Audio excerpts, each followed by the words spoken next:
I'm going to go ahead and grab my first caller, and I have Shauna from Alabama. Hi, Shauna. How are you? Hi, I'm good. How are you? I'm good. I'm good, hon. How can I help you tonight? Um, I was just needing clarification. I've met someone, and I'm just kind of wanting to know a little bit. You know what I mean? Like, is it going to work? Is it, you know, is it going to go further? Okay, gotcha. Okay, all right. I'm going to pull a couple cards for you and see uh, if they give us any kind of guidance. Okay, so in my readings, I don't necessarily read the tarot cards, but I use them as a guide or a tool or a validation of what my gifts are showing me. This is very interesting. So, and I'll show it on the camera. So if you go back and watch on Moonstruck TV on YouTube or on Facebook, I'm using chakra cards. Are you familiar with what your chakras are? It's a what? Are you familiar with what your chakras are? No. Okay. Okay. That's okay, hon. So, really, chakras are, I call them kind of your rechargeable batteries within your soul, within your energy. And one of the chakras that you have is called your solar plexus. And the solar plexus is yellow. Solar plexus is your gut. And you happen to pull two cards that are yellow within the chakra cards. So, how I interpret that also is where you need to trust your gut because the excuse me, the solar plexus, the gut, is really where a lot of your decisions come from. So let me ask you. Um, Sometimes people will come to me just for validations of their feelings, but what is Mhm. your gut telling you about him? Um, I'll tell you, you have a very beautiful intuition, and that's the only reason why I'm asking. He's genuine. Like, this man, I really like him, and he makes me feel like no other man has. He's genuinely sincere. Um, but he's still kind of holding on to an ex, kind of, that, he can't, it's hard for him to let go of, but he wants to move forward, but he don't know how. And he got scared. And I guess that's why, I was wanting clarification, of, are we going to be going forward? I kind Right, of, it's like right. in my gut, I feel like, yes, it is going to happen, but I get in my It's hard head. because you're right. Exactly. Your heart kind of overcomes the gut feeling, right? It's like your intuition will Yes. say, "Oh, I'm not too sure," but the heart always it speaks louder sometimes, and which is completely normal because that is the human side of us. So we our souls having human experiences. So the soul, which is where your solar plexus is, where that gut is, that's why they say trust your gut, because that's where ultimately your center is and what you should trust and listen to. I agree with you. I like him. I like what I feel. Um, I feel like that the two of you have a very, when you met him, it's that feeling of, gosh, I feel like I've known you forever. Did that happen with him? Yes. Yes. Yeah, Oh my right. God, And yes. so, and you feel like Yes, you can like yeah, you feel you my, can be my heart completely skips a beat. raw. Right, right. And conversations just flow. There's no effort. Um, Yeah. so um, I really I like him. And you're right. There was something I felt that was pulling him away from committing with you, and now I understand why. Um, and now with the ex that he's struggling to move on from, um, well, I don't feel like they have any reason to have to be together. Does that make sense? It's the baby. Yeah. Okay. So, um, so there's of course that. Boy, okay. As I see him, he's holding on to a lot of how he grew up and wanting to make sure his child has a father in, their life, so he's not wanting to repeat, same behaviors. Does that make sense? I've felt that. Yes, I've felt that from Yeah. him. Yeah. Um, so here's what I see, even future wise. I get numbers a lot of the times and they'll be validations. And I have clients come to me and boy, they'll be like, Stephanie, you are crazy. I have no idea what you're talking about. And I just say, you know what, just keep it with you. Keep it on your mind. It will happen. It will come, and people will come back and go, "Oh my gosh, I thought you were crazy, but this actually did happen." And so, as I see future wise, tapping into clairvoyancy, I kept getting the number 18. Now, 18 for me, just so you know, this will be the 18th of a month. This can be the age of 18, and also be the year 2018. So sometimes it can be January 8th as well, so 1 and 8. Um, so, with that said, does that click in any way with you and or him? We started talking in the 8th month. Okay, perfect. Okay, so in August. Okay. So how would you connect with January? Do you My connect brother, with that well, with the first? nothing, not with me and him. Okay. Do you connect with My 11 years brother's past? death. Say that My again. my brother passed away. My brother passed away in January of 18. Okay. Your brother is here with me, my friend. um, I'm telling you, these messages and connections have been so incredible. And um, the 18 has been with me all day today. I had this happen last week as well. And so not only are we getting a beautiful connection for you and relationship wise, but now your brother steps in to let us know he's here. And that's my strongest gift You of know mediumship. the craziest Go thing ahead. is he's got my brother's crystal blue eyes. Oh my gosh. And I can't help but think that this man was gifted to you by your brother. As someone that he felt he would have loved, got along with, had a lot in He common. would have. uh, yep, He would have. yeah, uh, absolutely, hun. And this is why before my show started, I kept seeing 18 and couldn't quite figure out what this was. And this is what our souls on the other side do. And so I'm going to tell you, your brother, without a doubt, is going to be right by your side, guiding you through, even this relationship.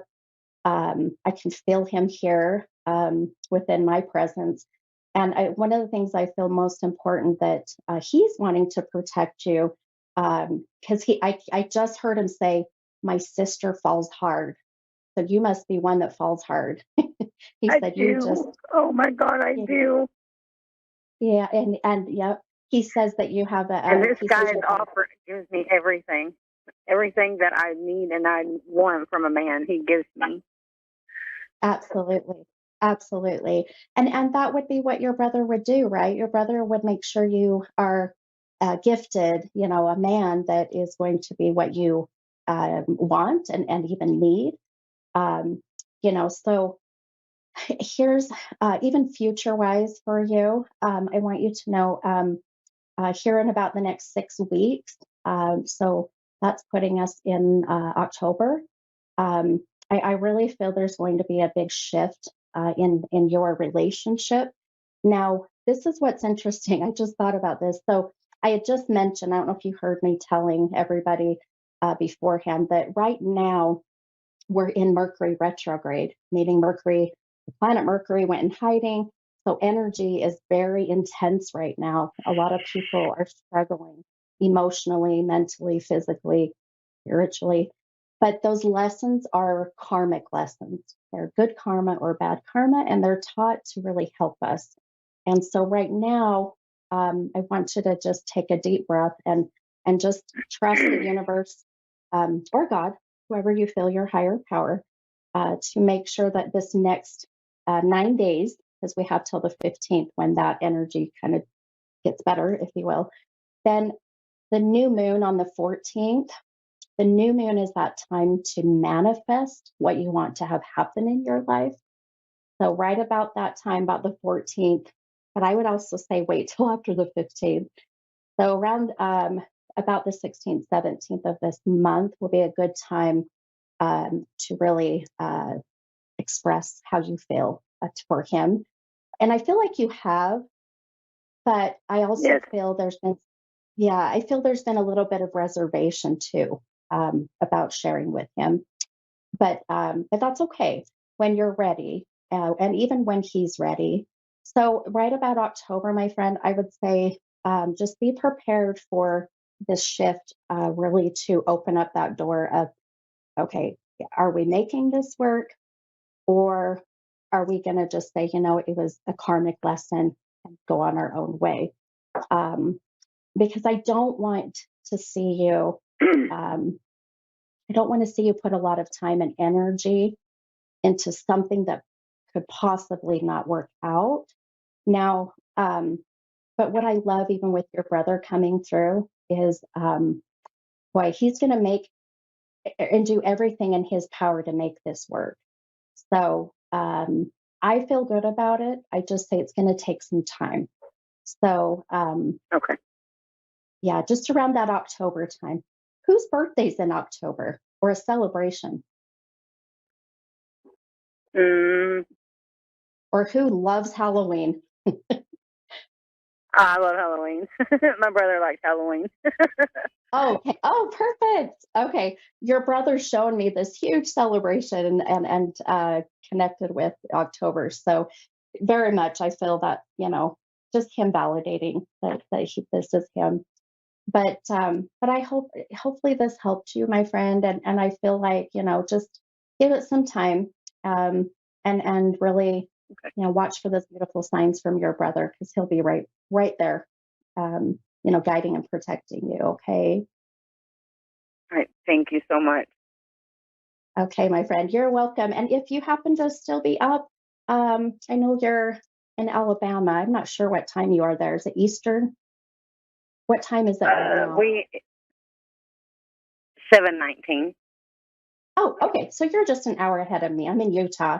So if you're up at 7:30, which would be 8:30 your time, on my Facebook page, Mini Medium, I do free readings for 2 hours, and we have such a fun group of just beautiful, soulful people. And I just sit for 2 hours and give readings. And if you're free, What was pop the name of on. the group?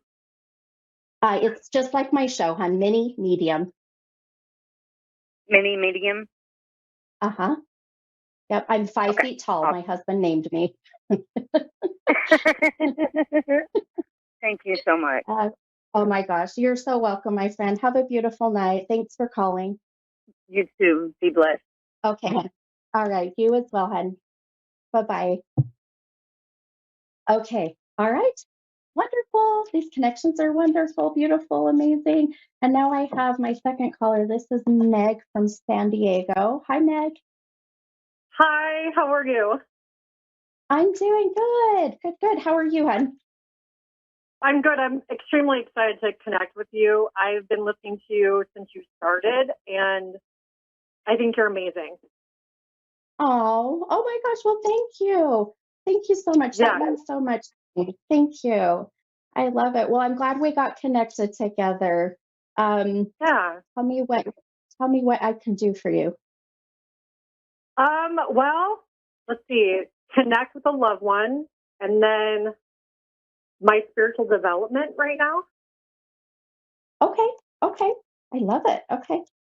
How are you doing through this retrograde right now? I had some difficulty over the weekend, actually. Yeah. Yeah, a lot of difficulty. And then let's just be honest, I'm from California, and we have therapists. So I did not get therapy on Monday because it was Labor Day. Oh, That would have been gotcha. nice. I am a firm believer that we all should be in therapy. Yeah, I It's think just so. It doesn't matter who you are, where yeah, you are. I think it's good. Yeah. absolutely, my friend. Absolutely. And and it's good to get out things that you don't really necessarily feel you can share with others, that are close to you. So, um, but and the reason I asked how you were doing with this retrograde, because I could feel just the energy going with you is a bit scattered. It feels like it's that saying I go, especially when you go on a spiritual journey and you're having your spiritual awakening or spiritual ascension. The more you know, the more you realize you don't know, right? Hmm. So Right. it's like it's going down different rabbit holes. And so it can be very overwhelming. What is your zodiac sign? I'm a Cancer. Cancer? Okay, okay. So yeah, and that would make sense even with Cancer. You know, they're very hard on the outside per se, but very mushy on the inside. They have a beautiful soul, and their intention is beautiful. So my son is a Cancer, and it fits him. It's just perfect. So I pulled some cards for you, and I actually happened to pull. I'm using my chakra cards today, and so I've been seeing the number 18 and the number 14 all day today. Do you connect with those numbers in any way offhand? Um, hmm, 14, 18. No, not, no, not on the top of my head. I don't know. Yeah. Okay, okay, that's fine. No worries. Just keep in mind. I mean, my last caller, the 18, did connect with her beautifully, but those two numbers have been very significant, and I feel, if anything, they're connected to your loved Okay. ones that have Can passed. I ask you a question? You said 14 and Yeah. 18. Yes. Is that 32? Yes, ma'am. Okay, because earlier today I was actually meditating. I got the number 32. You just gave me chills. You just gave me chills. And that can be just that. I don't get numbers. I don't get two numbers like that. It was like I was meditating, getting ready for my show. I saw the number 18 and then 14 popped up. I thought, okay, there's got to be a reason. And, our guides kind of play games with us, right? And so Yeah. they're saying, okay, we're going to have and a significant connection validation. So absolutely, we were meant to connect tonight, hon. I love it. It's just I got chills. um, so continuing with the cards too, but also some feelings I'm getting, and even getting some downloads. The two cards that you pulled are red, and red is your root chakra. So when that root chakra is not, that not working correctly, under or overactive, you struggle with feeling grounded. So if you think of a big old tree with big old roots, it's grounded. So nothing ultimately can topple it over, right? Um, Hmm.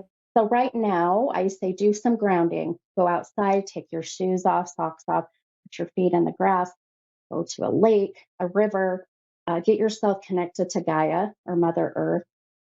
Because I do feel like once we come out of this retrograde, you're going to see what I call a level up in your spiritual journey. So, meaning that Right. you're going to have your awakening. So, which is beautiful. I'm so excited for you. It's incredible. Thank you. Um, no, you're welcome. I think, I just, if we had more spiritual people in this world, we would be a better world. I'm telling you. It's just my own Yeah. opinion. Right. But, so here's some things too that I'm getting, and I feel like this can very well be connected to loved ones on the other side. Um, okay, boy, okay. I just heard, there's my baby girl. There's my baby girl. So, Okay. um, but very connected to a father figure. So I'm getting very male energy coming in. So have you lost your dad, or is this grandfather? Probably my grandfather, but my mom was extremely close to my grandfather.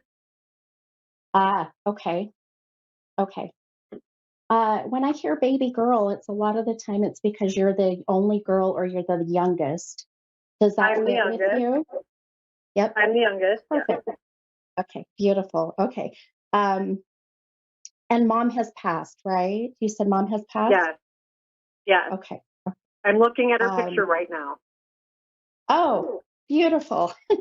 I love it. Uh, so she, yeah, I very much a very, boy, she's a strong energy. She's very fiery. She's very fiery. She's what? Um, Very fiery. Yeah. Uh-huh. yes, Dynamic. spicy, I call Yeah. it. Uh-huh. Yep. She, and she's also, she's showing me, okay, she's showing me the number 7. She says 7. Tell her, so July or the 7th of a month. Does that resonate with you? I'm July. Yeah. Oh, perfect. Okay, wonderful. So just mom validating that her beautiful baby girl was born in July. That's why she's showing the 7. Oh my goodness. My producers tell me I got about less than a minute, hun. Oh If you are no. up, Oh no. I know. So let me tell you, if you are available tonight, here in an hour. I am. Okay. I am. Hop on my Facebook. It's Mini Medium. And I give free readings tonight for 2 hours. So here in an hour, hop on, make sure you comment, let me know it's you, and we'll continue this beautiful connection, okay? Thank you so much. Oh my gosh, you're so welcome, Hannah, and I can't wait to see you in a little bit. So it's in an hour, you said? Yes, at 7:30 Mountain Time, so 6:30 your time, I believe, in California. Okay, and then do I access that through your Facebook page?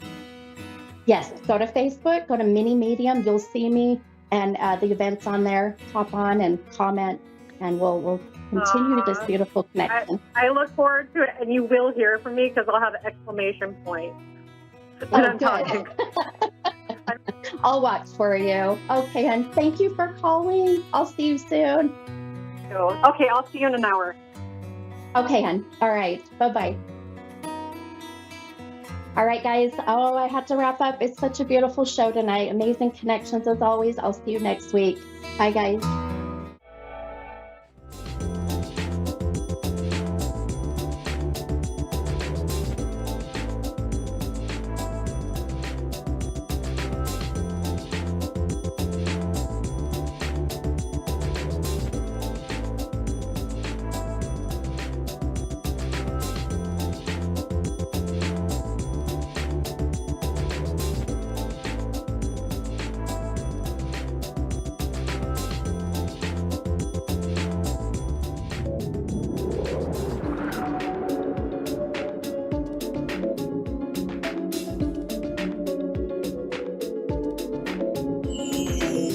You're listening to A1R Psychic Radio, Earth's #1 psychic radio network, and watching Moonstruck TV and Lightning Television.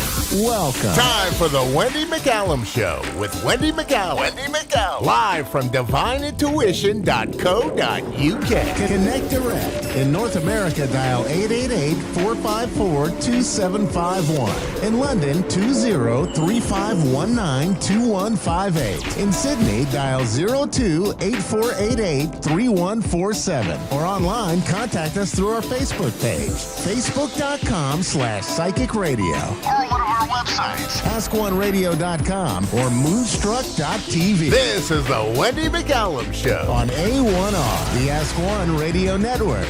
Hi, good evening and welcome to A1R Psychic Radio and Moonstruck TV. My name is Wendy McCallum and I am a psychic medium from Camberley in Surrey, originally from Kilmarnock in Ayrshire in Scotland. So thank you so much for joining us this evening. And God, I really missed you guys last week, so I'm sorry I couldn't be here with you, but I was away on a course.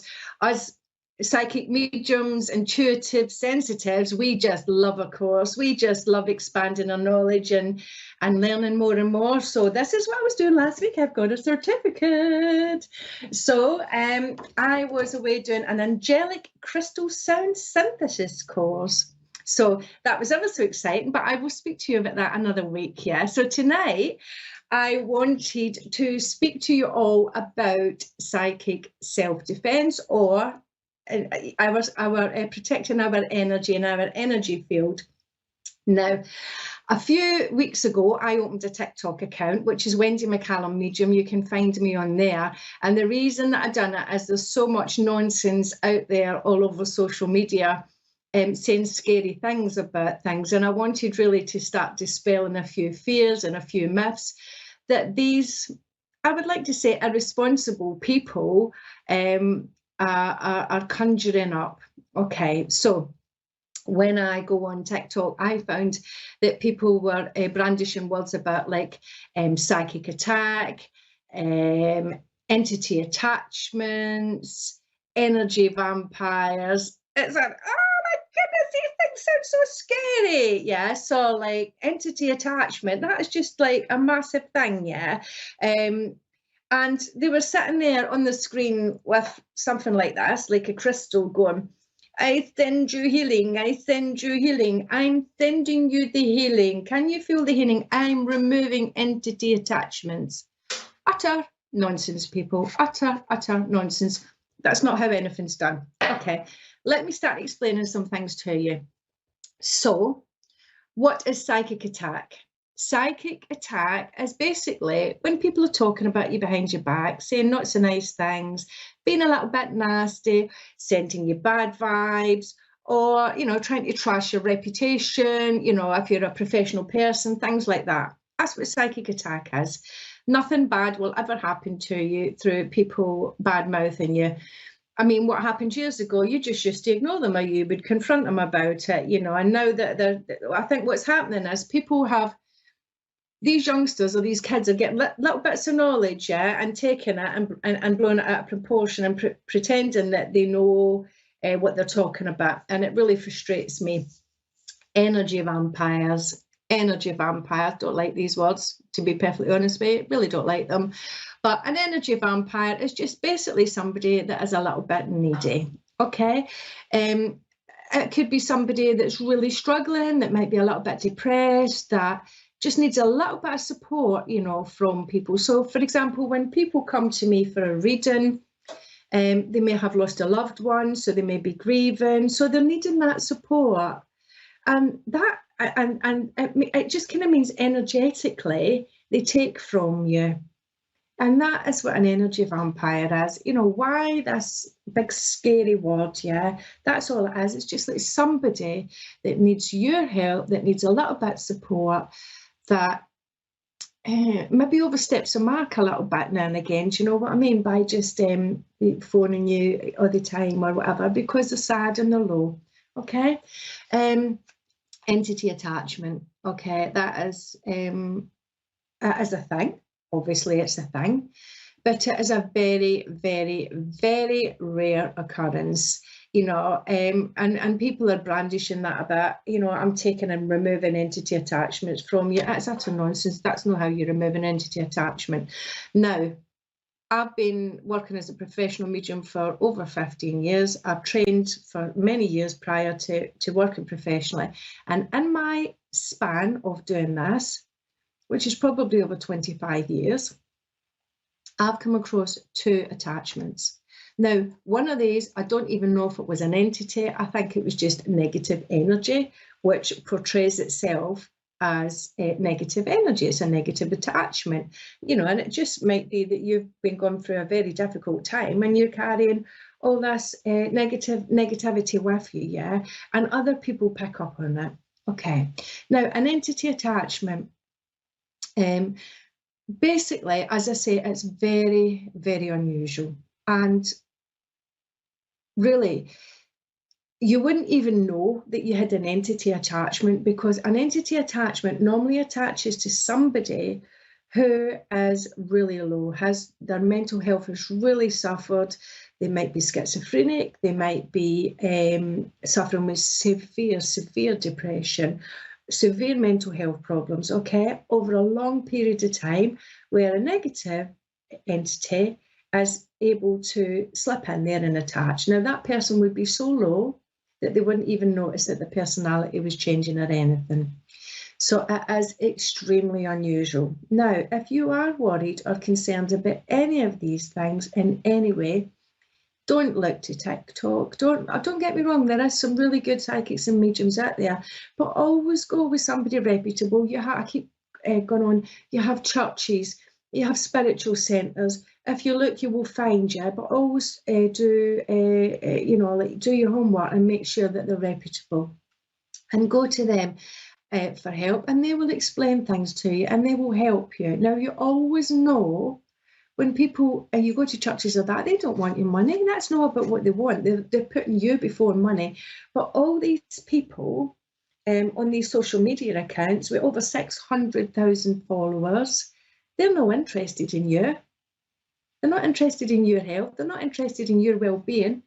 They're interested in that and what they can get. And even though you say, oh, they're not getting money, they are, because when they do all these go lives, people are sending them money, sending them flowers, sending them whatever it is, okay?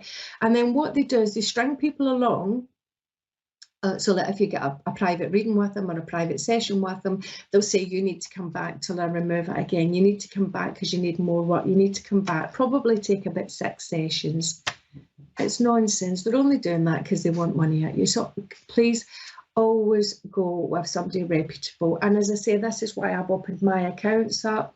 I don't feel comfortable going online and going live and things like that, but I feel so strongly about it. This is why I've decided to do my shows and everything else. Now, we need to look after our spiritual health or our energy, okay? I believe that's why I got so ill, because I nearly died. I was in intensive care. I had gallstones. The stones got stuck. Long story short, right? But I believe that a lot of my problems I've inherited from my clients, because gallstones gallbladder is the seat of anger, so it's frustration, anger, so is the liver. So when people come to me, they suffer with these things. Now, because I wasn't looking after myself, I've inherited other people's problems. So how do we protect our energy field? You can protect it in lots of different ways. You can use crystals. Crystals are amazing, and you can just pop a bit in your pocket. For ladies, you can pop a bit in your bra. You can wear crystal jewellery. I've got that moonstone on my neck today. I don't normally wear stuff, but you can wear the crystal bracelets, okay? But have a little bit beside your bed or underneath your pillow.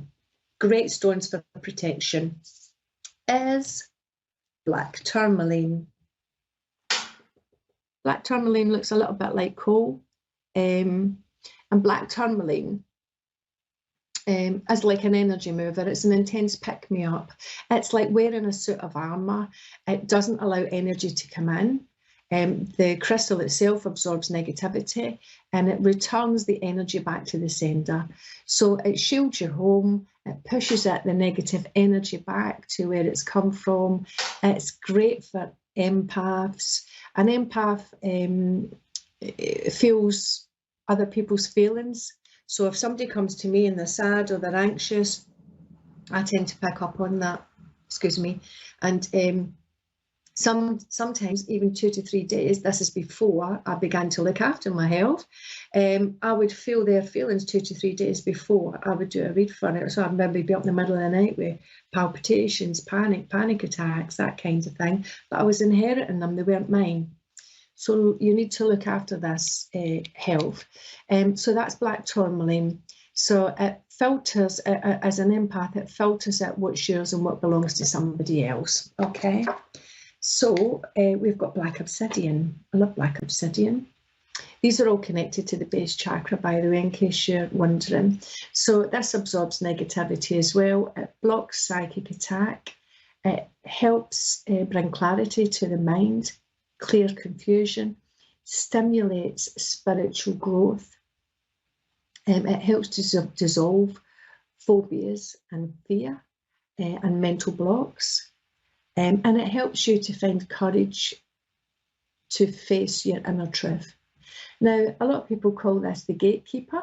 So a gatekeeper stops things from coming in, it protects you. And a lot of people say that when they work in a spiritual sense that they have a gatekeeper. So that gatekeeper would block any negative energy or anything negative that is trying to connect with you. Okay, and I love this as well because black obsidian is used for scrying. Scrying is kind of giving you insight into the future.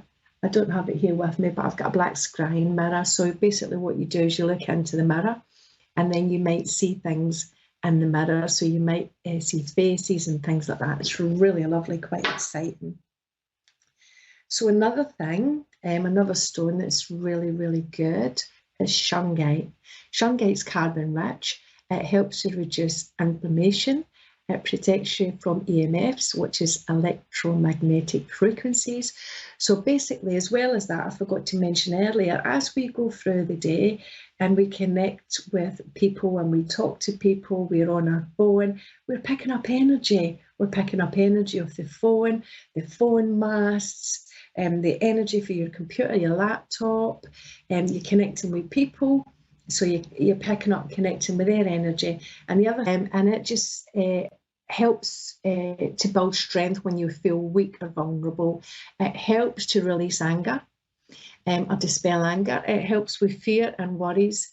It's very calming, and it helps people that are suffering with depression, clarity and positivity. So I haven't got through all the crystals yet. I've got a minute left, I'm being told. Another great crystal is clear quartz. Deflects negativity, attracts positivity, set a clear intention to do it, and it's a master healer. Another good crystal, smoky quartz. Again, it deflects negative energy, EMFs, protects against negative influences, very grounding, neutralizes negative vibrations, and it's great for elimination of the digestive systems and detoxifying. Citrine. Oh, I love citrine. Citrine. I call it the happy stone. It's a manifesting stone, the stone of abundance in all forms. It absorbs negativity, transmutes it to a positive energy, and it brings calmness. Put it under the pillow. Obviously no one this big. You're going to be able to sleep. And it helps keep your thoughts clear of negativity and letting abundance go. So, ladies and gentlemen and peoples, I thank you for joining me this evening, and I hope that was helpful for you. You can find me, Wendy McCallum Medium, on TikTok, and you can book a reading with me through divineintuition.co.uk. Have a wonderful week, and I look forward to seeing you next week. Bye.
You're listening to A1R Psychic Radio, Earth's #1 psychic radio network, and watching Moonstruck TV, enlightening television. Welcome. Time for Susanna Medium with Susanna Hershaw. Live from SusannaMedium.com. Connect direct. In North America, dial 888-454-2751. In London, 20-3519-2158. In Sydney, dial 02-8488-3147. Or online, contact us through our Facebook page, facebook.com/psychic radio. Or one of our websites, askoneradio.com or moonstruck.tv. This is Susanna Medium On A1R, the Ask One Radio Network.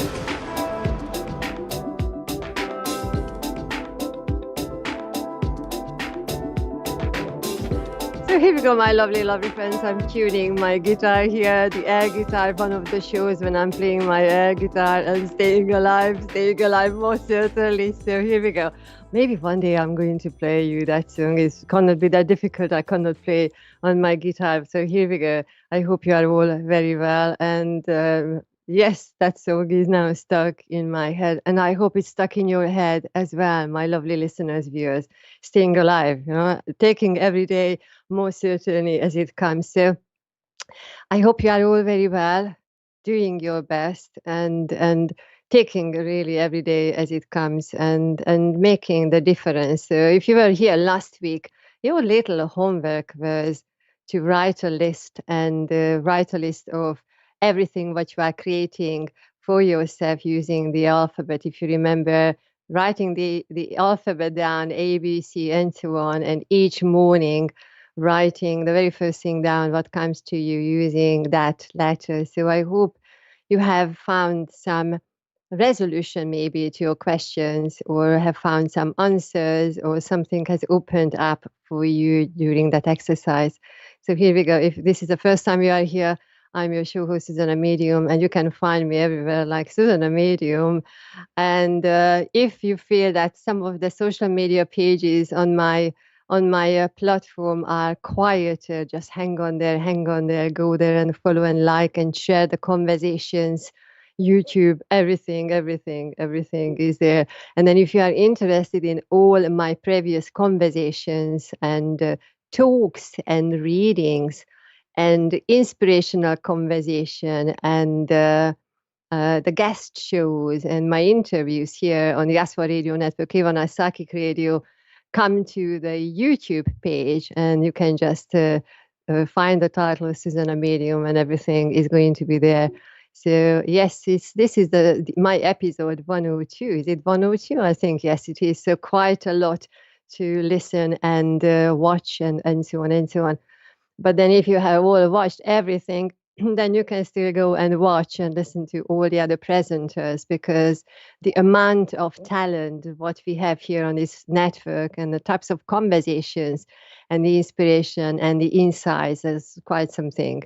So if you feel that, or you are maybe lost in your life, then I'm absolutely certain that you will find someone's conversation, someone's reading, someone's shares, anything uplifting. And maybe that is one, maybe a couple of sentences will be enough for you, or maybe a tip here and there, and it will be enough for you to pick up your energy and stay alive, maybe one day at a time.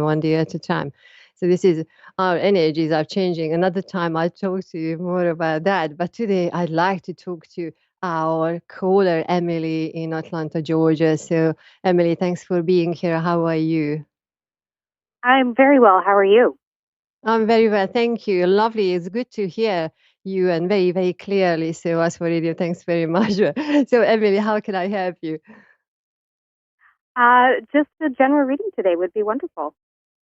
General reading. Okay. Now, with your energy, what I'm feeling. So, I always say to people, sometimes I get the information directly and sometimes metaphorically. Like last time we had a monkey with someone's reading. So I needed to acknowledge that energy. But with your energy, I'm feeling very creative, I need to find the balance between this reality, the earthly reality, and then either it's the angelic realms or the fairies, but then it's very, very creative energy. Would you understand that, please?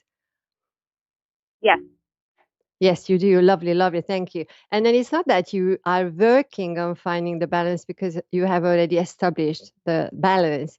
And then I feel that the keyword here is established. So whether you have established yourself or that is your aim, what feels as that yes, just keep your eye on the big prize over there. So keep going, keep going. And it feels like the more you are focusing ahead, the more magic and more imagination and more solutions are coming forward for you.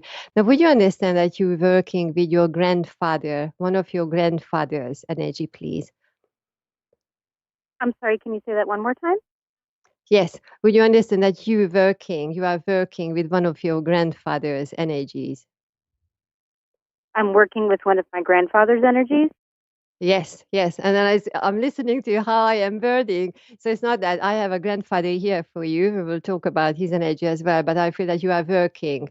You are working with spiritual energies. Would you understand that, please? Because your energy is a Yes. healer. You do. Lovely. Thank you. Now, would you understand that in these dynamics here, you work with your grandfather's energy, or your grandfather is working with you? Yes. Grandfather, lovely, lovely. Now I'm asking Spirit which grandfather we need to analyze. So I'm just going to give you a little discussion here. So if you understand the gentleman who is taller, feels taller than yourself, I'm feeling quite broad and comfortable in my body, broad on the shoulders and then the upper body, but an extremely good looking and very fine sense of humor and very balanced. There is that grace with this gentleman. Would you understand that, please? Yes.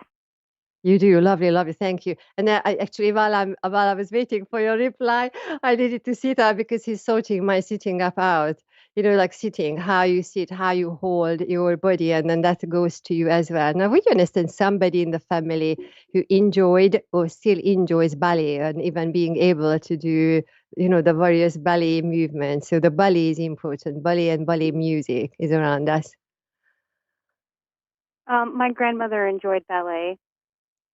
Okay, lovely, lovely. Now, what I Which feel would have is been that the grandfather would have been her husband. yes, yes, yes. Thank you, thank you. Because it feels like that as we are having a conversation here, really wants to get me along, getting with a conversation, with the reading. But then the music, the ballet music, is in the other room, so I need to have the type of music at the background, And while I'm listening to him, he's giving the description of the music and certain composers and certain sections of the music, and then giving this little short critic about the certain musicians and what was working better, what was different, those kind of things. But it's like as he's walking around and talking to himself and talking about that energy as well. So I'm asking Spirit, why do we need to talk about his experience and then the Bali music? Because he says that you have been slightly holding yourself back. It's all okay, you're putting your energy out and working, but on the personal level, we need to have what he said, we need to have a little bit more energy, and then he says that, yes, I cannot pick you up physically, but then you yourself need to pick yourself up, giving that personal energy, So would you understand that? Yes. You do. Now, so he's talking about that somebody does not like the milk, or whether we have intolerance to milk or the dairy products. And then he says, don't even try to force or try to make it work because it's something which is not going to work for the person. So whether we are actually working or talking about milk or the dairy products, or actually, if you understand with a broader sense in your life that there's a situation where you feel that it's going to be okay, and I'm taking it, but then deep down you feel that it is not completely okay, and within yourself you are questioning a decision, questioning a conversation, and it feels like you need to be even more direct. You need to be direct about that conversation. You see, my energy as I'm working with you here is a little bit of hesitation here, and then that's your conversation about that situation that, I cannot digest it. It's not comfortable for me. I'm feeling a little bit out of balance with that situation, with that person. And what your granddad is saying with this metaphor, that that you need to speak up in the very moment when something comes up without hesitation, without any delay. So would you understand that either the milk intolerance, but then also the situation where you are a little bit unsure about, and then you say that I cannot really digest, I don't want to be involved in that, but I know I need to do something about that. Can you take that, please? Nothing significant in my life that points that direction, but that doesn't mean it couldn't in the future. Okay, because it feels like well, I'm listening to my conversation, because when I'm getting the long sentences, it means that the person I'm talking to got like a longer sentences or long hesitation, or that is the energy, So, but if it's not resonating, let's just park this information over there, because with your grandfather, what I feel, because I need to go back to his energy, okay? Because what he's showing me earlier, even earlier, he was showing me the knees, having the strength in your knees and having the strength in his knees, that the times when we are stepping into something which is not that familiar to us, you need to keep going, you need to have the strength. And then what he says, that what you are doing very well, that you are always a couple of steps ahead of the environment, like 2 or 3 steps ahead. And because you have put yourself in that space, you have trained yourself in this way, you are never really surprised by what is happening. And you are able to detach yourself from even family members' conversations, those ones who are talking about the same things. But then because you have grown and you have invested in your energy and your conversation, you are not being held back by anybody else, Now, this gentleman is talking about February and March, which is a key point here for you. What he says, that by that time, even the materialistic conversations will be all together. So if you are thinking of starting something or doing something, and we are between planning and starting the actions, what he says, that by the time February, March, things will be in your hands. You can't see, but I can't see my hand, but I needed to hold my hand up like this, So what he's here for is healing the shoulders, giving healing for your shoulders, acknowledging how powerful you have been because you have created your boundaries and then the movements you have taken on. Your energy is a healer. And what he says, that I would like to have more of that, so that you step out and really claim that energy, So I hope I could help. I have only a few seconds left. So Emily from Atlanta, thanks very much for being here, tuning in, and all my lovely friends and viewers. It's been great to be here, and I'm sending you lots of love and many, many blessings, and see you in 7 days' time. So thanks, bye.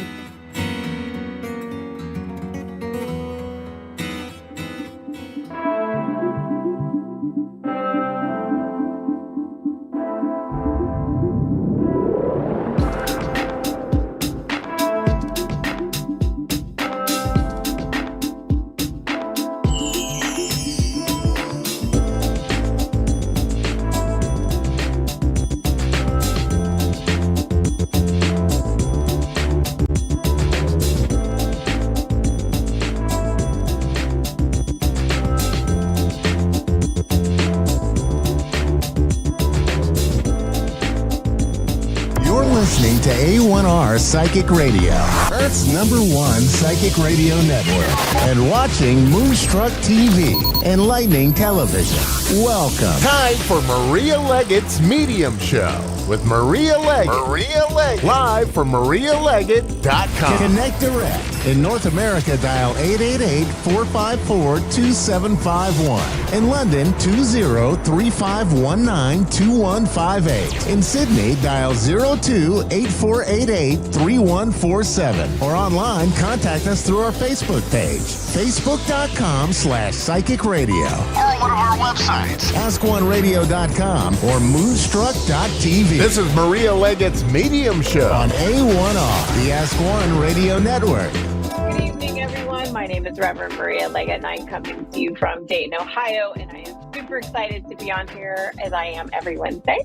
I don't know how you guys are experiencing this energy, but, with Jupiter in retrograde, there's been lots of emotions going on, lots of things happening. And so I am just trying to find my inner peace and go within and just find all the things that I need to find to let go of. If for any reason you would like to receive a daily card, you can join me on Instagram or on Facebook at Maria Leggett Medium. And I post a daily card on there. And if you join my email list at marialeggett.com, you will be able to receive an Energy of the Week email on Sunday evening. Sometimes it comes out on Monday, but generally on Sunday evening. And that way you'll be able to have information for the energy that's coming up for the week. And the daily cards just help you kind of understand the information and the stuff that we're going through that day. And I release it at 6 a.m.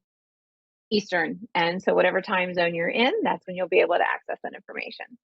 So I am super happy to be on here with everybody.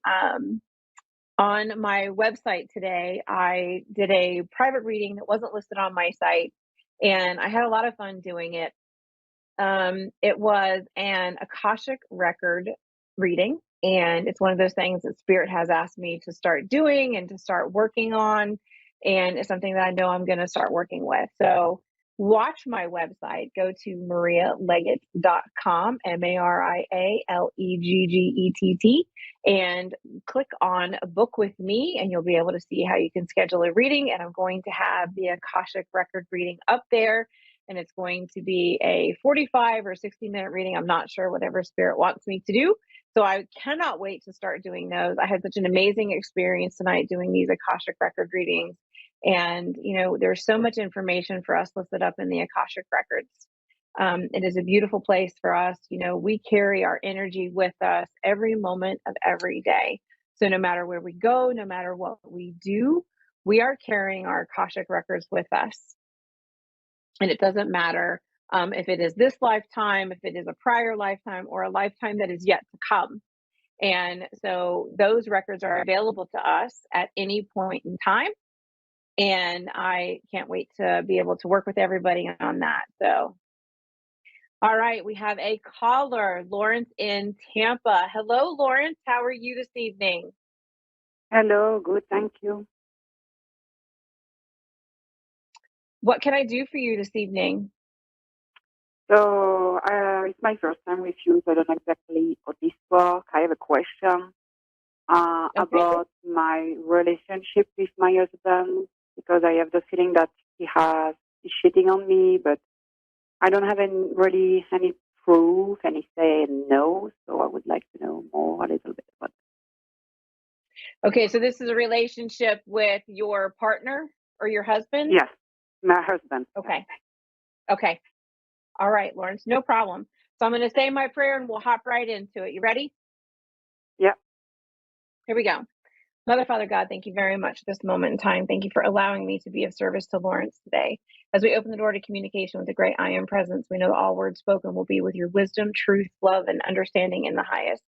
In this moment, we ask for the veil to be lifted and any crossover loved one, ancestor, spirit guide, spirit animal, please come through with messages for Lawrence in their highest good about their relationship. Amen. So Lawrence, what they're showing me is there's, I want to talk about like unaccounted time, where there are times where you can't get a hold of your husband. There are times when they're not accessible to you. And this is part of what is causing doubt in your mind that they are not being faithful to you. Do you understand this? Mm-hmm.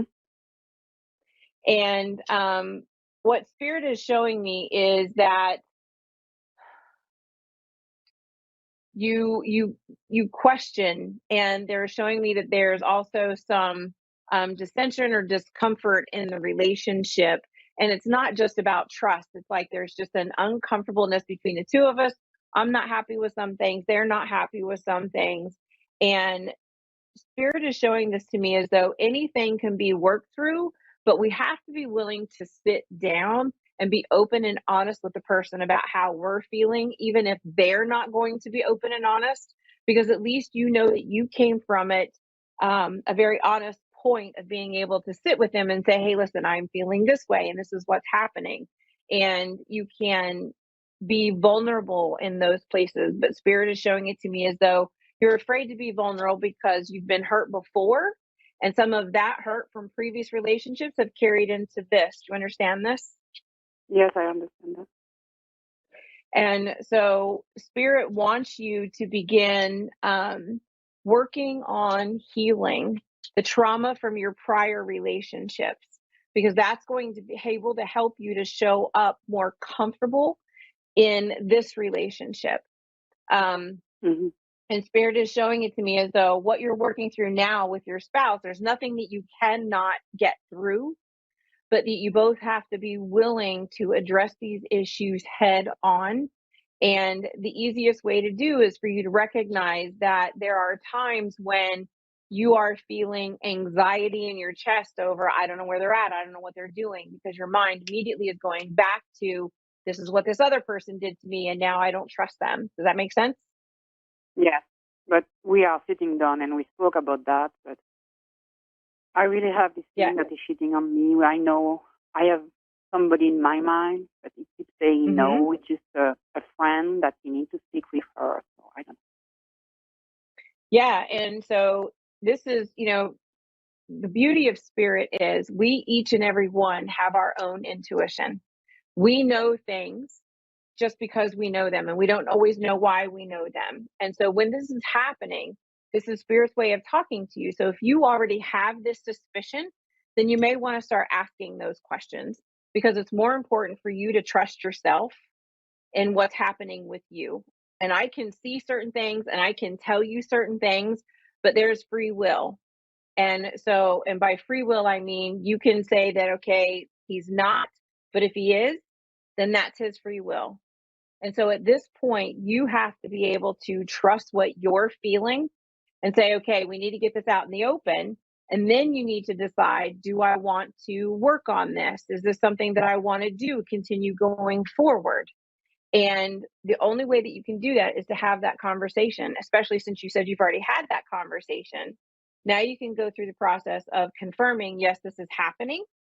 And then you can look at how you handle it going forward. But it's going to be really important for you to work on the trauma before this relationship, because if you don't, then this is going to continue happening as a pattern in your life, because Spirit is bringing these things up to you for you to heal them so that you can learn to begin to trust yourself again and trusting other people, because they're showing me that you feel very unsafe in the world sometimes. Do you understand this? Mm-hmm. Yes, I do. And so it's going to be really important for you to begin to feel comfortable and feel safe. And that's when you can start to trust, and you don't have to question, listen, you said you were going to go to the grocery store and it's been 2 hours. Where are you? And you can just know that you'll be able to trust your partner and have a comfortable feeling with them. Does that make sense? Yeah, that makes sense. But you don't, you don't see anything or what? I'm sorry? What can you see on your side? What I can see is that so what Spirit is showing me is a closed door. And that closed door to me is saying very specifically, there are things I do not want you to see, things that I do not want you to know. And I cannot ethically go in and check on his energy because you're asking for the reading. If he were to say, hey, listen, you can tell my wife anything you want to know about me, then I would be able to tell you that. What I can tell you is Spirit is very clearly showing me that there are doors and there are things that are being kept from you so that you don't know them. And you have to decide if you are willing to open that door and see what's behind it, to be able to work through it and figure out how you want to move forward. Does that make sense? Yeah, that makes sense. Yeah. This is good. Spirit is showing it to me as though you've already tried to start doing your own kind of research. So I don't know because they're showing me like doing laundry and going through pockets and checking clothing for smells and things like that. So if you're doing these kind of things, you definitely want to be able to sit down and have that conversation. No, I don't, because she's not in this conversation. Oh, okay. Got you. So it's definitely, do your research. And if you know for a fact, then you can sit them down and say, here's what I'm feeling, here's what I'm experiencing, and I need to get this out in the open so that we can figure it out. and either, work through the issues, or then you have to decide how you want to move forward in the relationship. Does that make sense? Yeah, we did that already. Yeah. So if you guys have already done that and these closed doors are still there, then you definitely have some decisions that you're going to want to make. Okay. Thank you. Thank you so much for calling in. I appreciate it. Thank you. Bye-bye.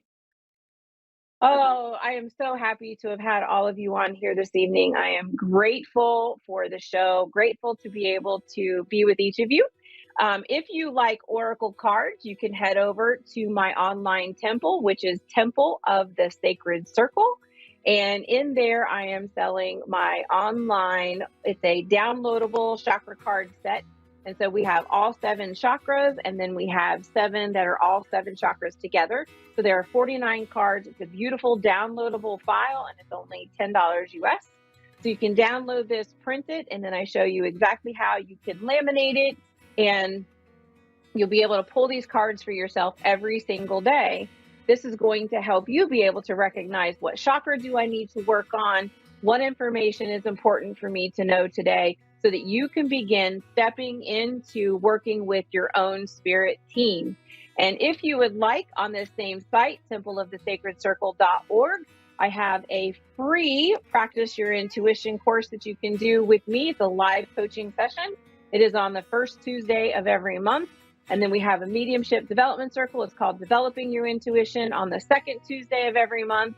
And that is $33 US. I would love to see all of you in there practicing, meeting you, and teaching you how to meet your spirit team. Thank you so much to all of you for being here with me. I am so grateful. I hope you have an absolutely amazing rest of your day or evening, depending on where you are in the world.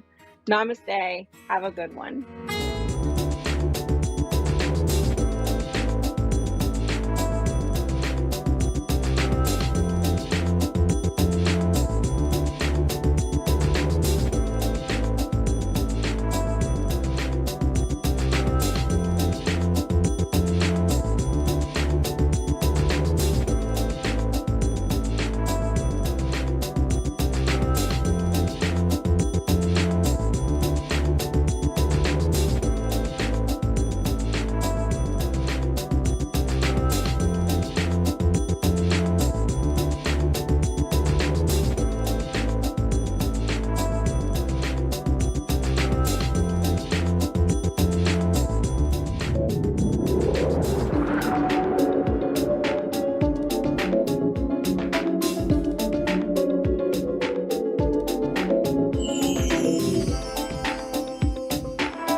You're listening to A1R Psychic Radio, Earth's #1 psychic radio network, and watching Moonstruck TV, Enlightening Television.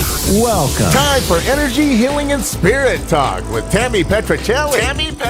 Live from TammyPetricelli.com. Connect direct. In North America, dial 888-454-2751. In London, 20-3519-2158. In Sydney, dial 02-8488-3147. Or online, contact us through our Facebook page, facebook.com/psychic radio. Or one of our websites, AskOneRadio.com or Moonstruck.tv. This is Energy, Healing, and Spirit Talk On A1R, the Ask One Radio Network.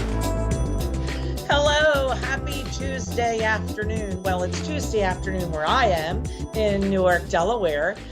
So whatever time or day that it is where you are, hello. I hope it's a good one. I'm Tammy Petricelli, and this is Energy, Healing, and Spirit Talk.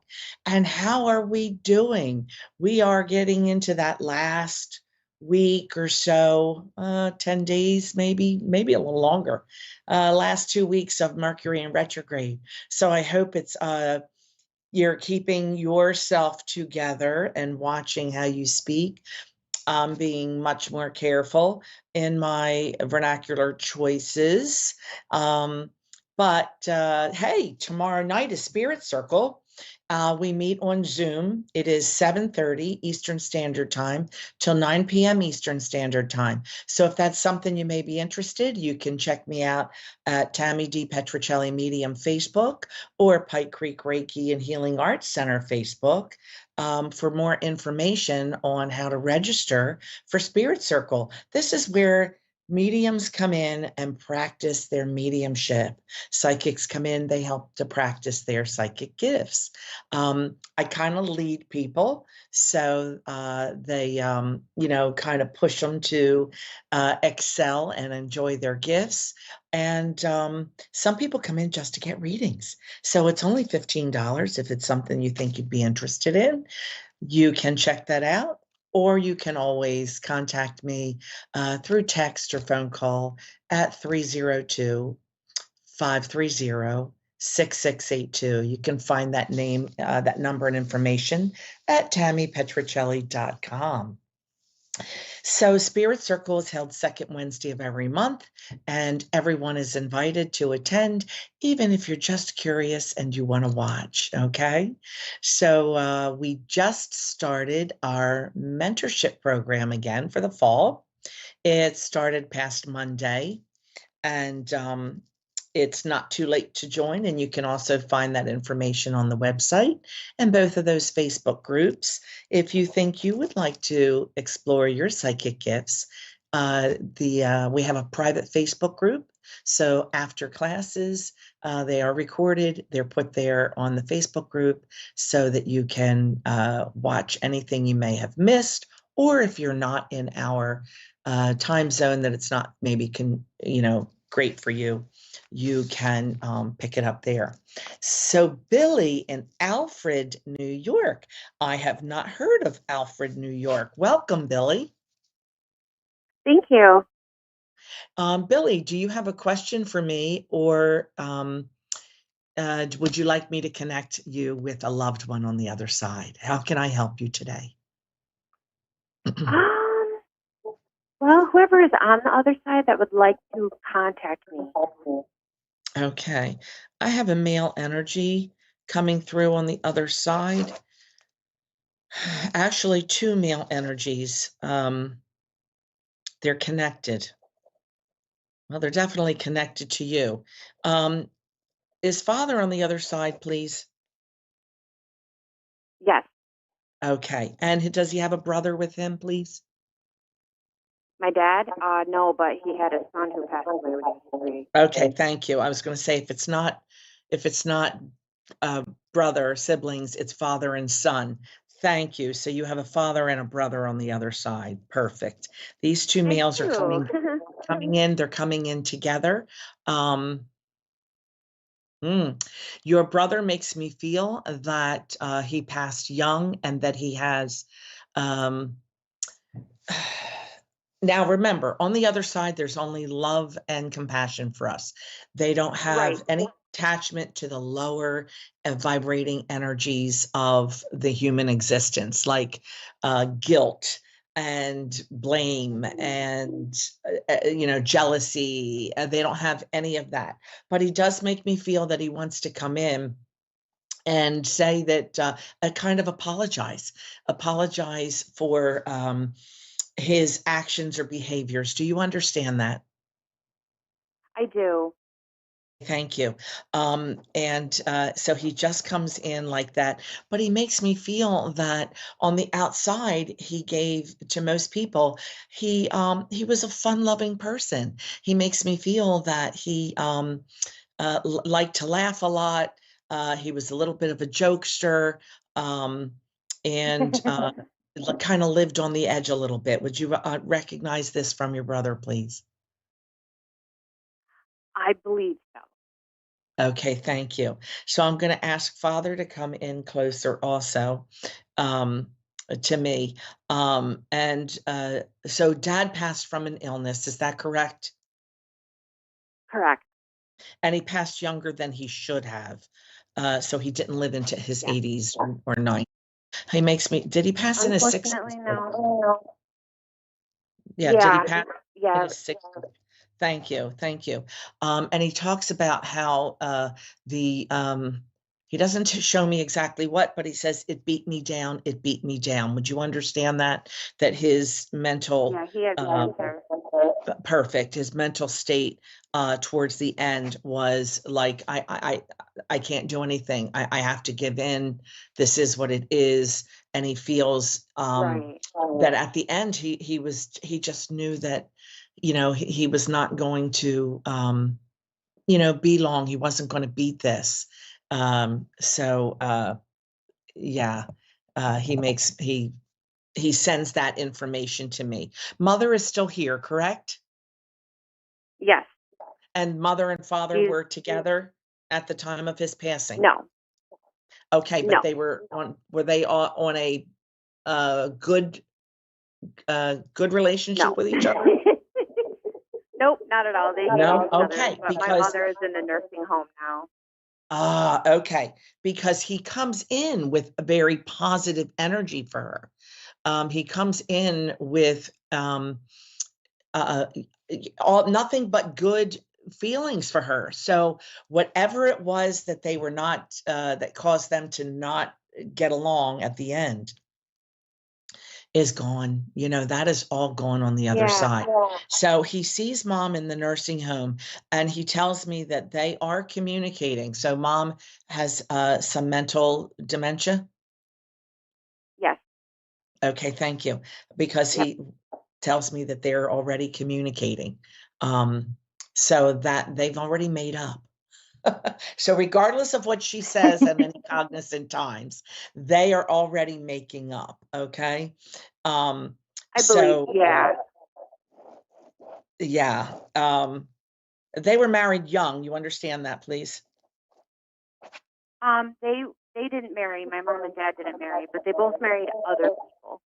Okay. Then when they were together young. Is that correct? Yes. Okay, thank you. But because he tells me about a very, being too young, at that time. But Yeah.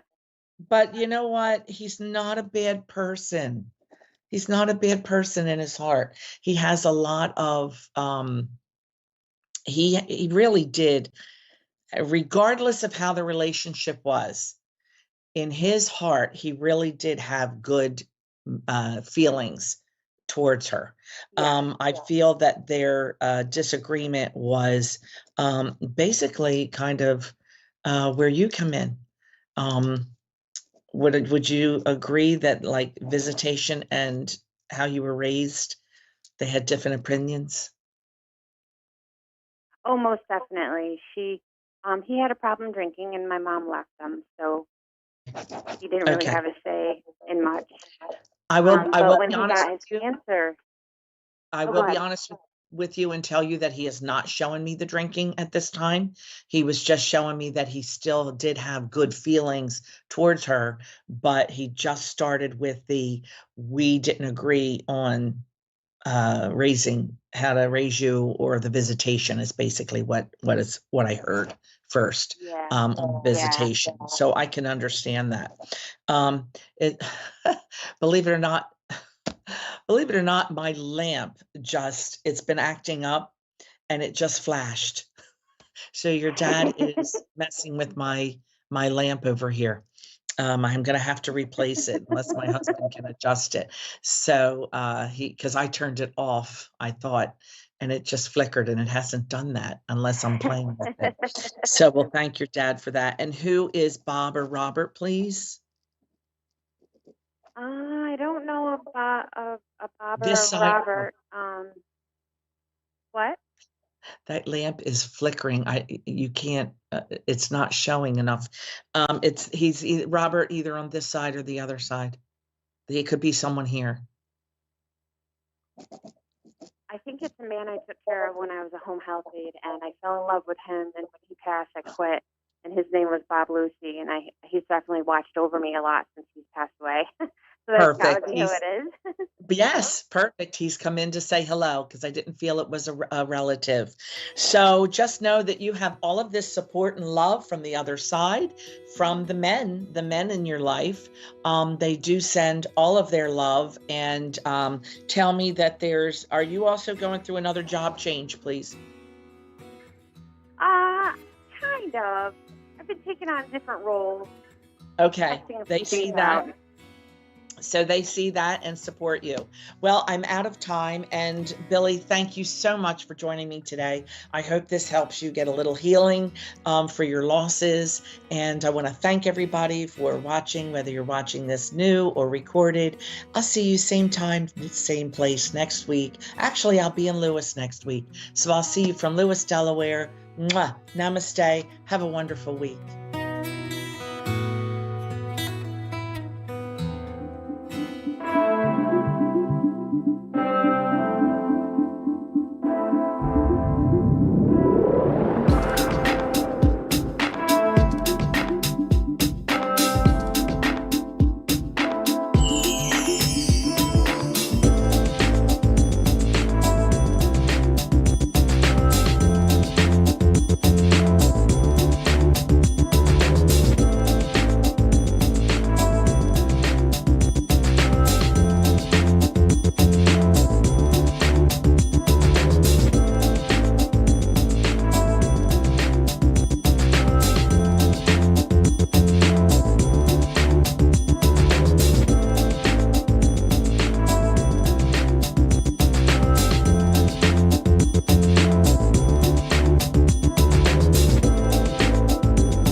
You're listening to A1R Psychic Radio, Earth's #1 psychic radio network, and watching Moonstruck TV, enlightening television.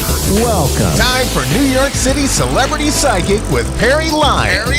Live from PerryLyonsBrilliance.wixsite.com/Perry Lyons. Connect direct. In North America, dial 888-454-2751. In London, 20-3519-2158. In Sydney, dial 02-8488-3147. Or online, contact us through our Facebook page, facebook.com/psychic radio. Or one of our websites, askoneradio.com or moonstruck.tv. This is New York City Celebrity Psychic on A1R, the Ask One Radio Network. Hello, my cherry ducklings. Oh, how I love you. I love you so. So, here's the thing. I'm having a little volume problem tonight. So if we're talking and I go like this, that just means yell it. So, but dress up for you tonight. Did the fair hair, rocking a little kind of one of the nicer things. I gained about 30 pounds in the last 6 months because I was dealing with a lot of grief. I wasn't doing anything different, just crying a lot. But I still love my body. And the nice thing is now I have a balcony you could do Juliet off of. Anyway, I am here to take your calls and to hear your questions and your real concerns, because this is what I'm good at. Everybody's good at something. I'm good at this, and gotta think about the rest of that. But we're live, so call in from Sydney, from Ireland, from Scotland, Wales, where else? New Zealand, all of Australia, Canada, the US, Jupiter. If you happen to just be free floating through the galaxy, just, call anyway. So I haven't sung in the show for a long time because it's always like, am I going to embarrass myself? But sod it. So I was walking around New York, and they have these storefront. They used to be called gypsies, but since they're Romany people, now we call them Romanies. They're storefronts with Sister Liza, reader and advisor, and a big neon palm for hand reading. Come in, I'll answer all your questions. And I walked by one that used to be there all the time, but New York's gotten so fancy that all the small, fun, quirky businesses are kind of getting scooted out and replaced with like banana republics. So I walked by Sister Liza, reader and advisor, and there was a little sign in the front that said, closed due to unforeseen circumstances. And I'm like, oh no, no. So I wrote a tiny little song about it. Are you okay with hearing it? Sister Liza, reader and advisor, tell me what to do. Sister Liza, life is a surprise, a minute in it true. Liza, I'm paralyzed. Sister, I'm mystified. Maybe my hand can tell me what my heart should do. Move in with your boyfriend, move back with his darling, move away to somewhere. You should go to school. You could have a baby. No, don't have a baby. You should have a baby. Don't be such a fool. Sister Liza, reader and advisor, tell me one thing more. If you know so all fired much, why are you living in the window of a store? Anyway, it's a silly small song, but here we go. Marky, is it Marky? Is that your name? Oh, what a great name. Thank you. Wow. Marky and Perry, we sound like a couple of guys. We should go out for poker and chips. Well, I play poker and I'm not a guy, last time I checked. So, my darling, tell me your birthday. I'm going to ask you to speak up because I've got to go get a new camera tomorrow. The sound in this is a little effed. So tell me your birthday. It's February, to connect with people. February 25th in 1992. Rock on, Pisces woman. Yeah. I'm a Pisces too. I'm the other end of the scale. We're the big Pisces. You guys are the delicate, beautiful, like fragile fairy flower Pisces. I've never known somebody who was born in that between February 20th and February 29th who wasn't incredibly good looking. So I'm sorry to sound shallow. Good looking and interesting and charismatic and smart. And I'm just going to say, I think you're those things. Let's say 1992, year of the 68. I can't remember what Chinese year you're born in. I'm sorry. It's been a long day. I'll tell you later as soon as it occurs to me. How can I help you, my angel? I have a question about my relationship I'm in. I feel like it could possibly be a soulmate. We've been friends for 5 years and we're barely together. And I just feel like it's really authentic and we're both really happy. But I just want to get a better insight on things. Are you feeling like he's being a little slippery? Like he's waiting for you to commit or you're waiting for him to commit? Feels to me like there's a little slipperiness about the whole like commitment. Am I on with you thing? Because sometimes it's so great that you guys were friends. Oh, by the way, for the audience around the world who's waiting for the psychic tarot weather, we'll do it after Marky. So stick around. But I just love Marky's energy and I wanted to hang out with her as soon as possible. So here's what I'm getting. Is this guy, when's his birthday? I feel like he's an earth sign, but that might just be because I like how stable he is. When's his birthday? John. Oh, his birthday? I think I'm not too sure. I forgot. What's his sign? He's I think he's a Leo. Cool. I get a very warm, kind of grounded feeling from him. And I will tell you, and my mother, who is happily married for a very long, her entire life, said this to me all my life. Darling, if you want a lifelong love affair, marry your best friend. I'm like, my best friend's a girl. She said, whatever. No, not like that.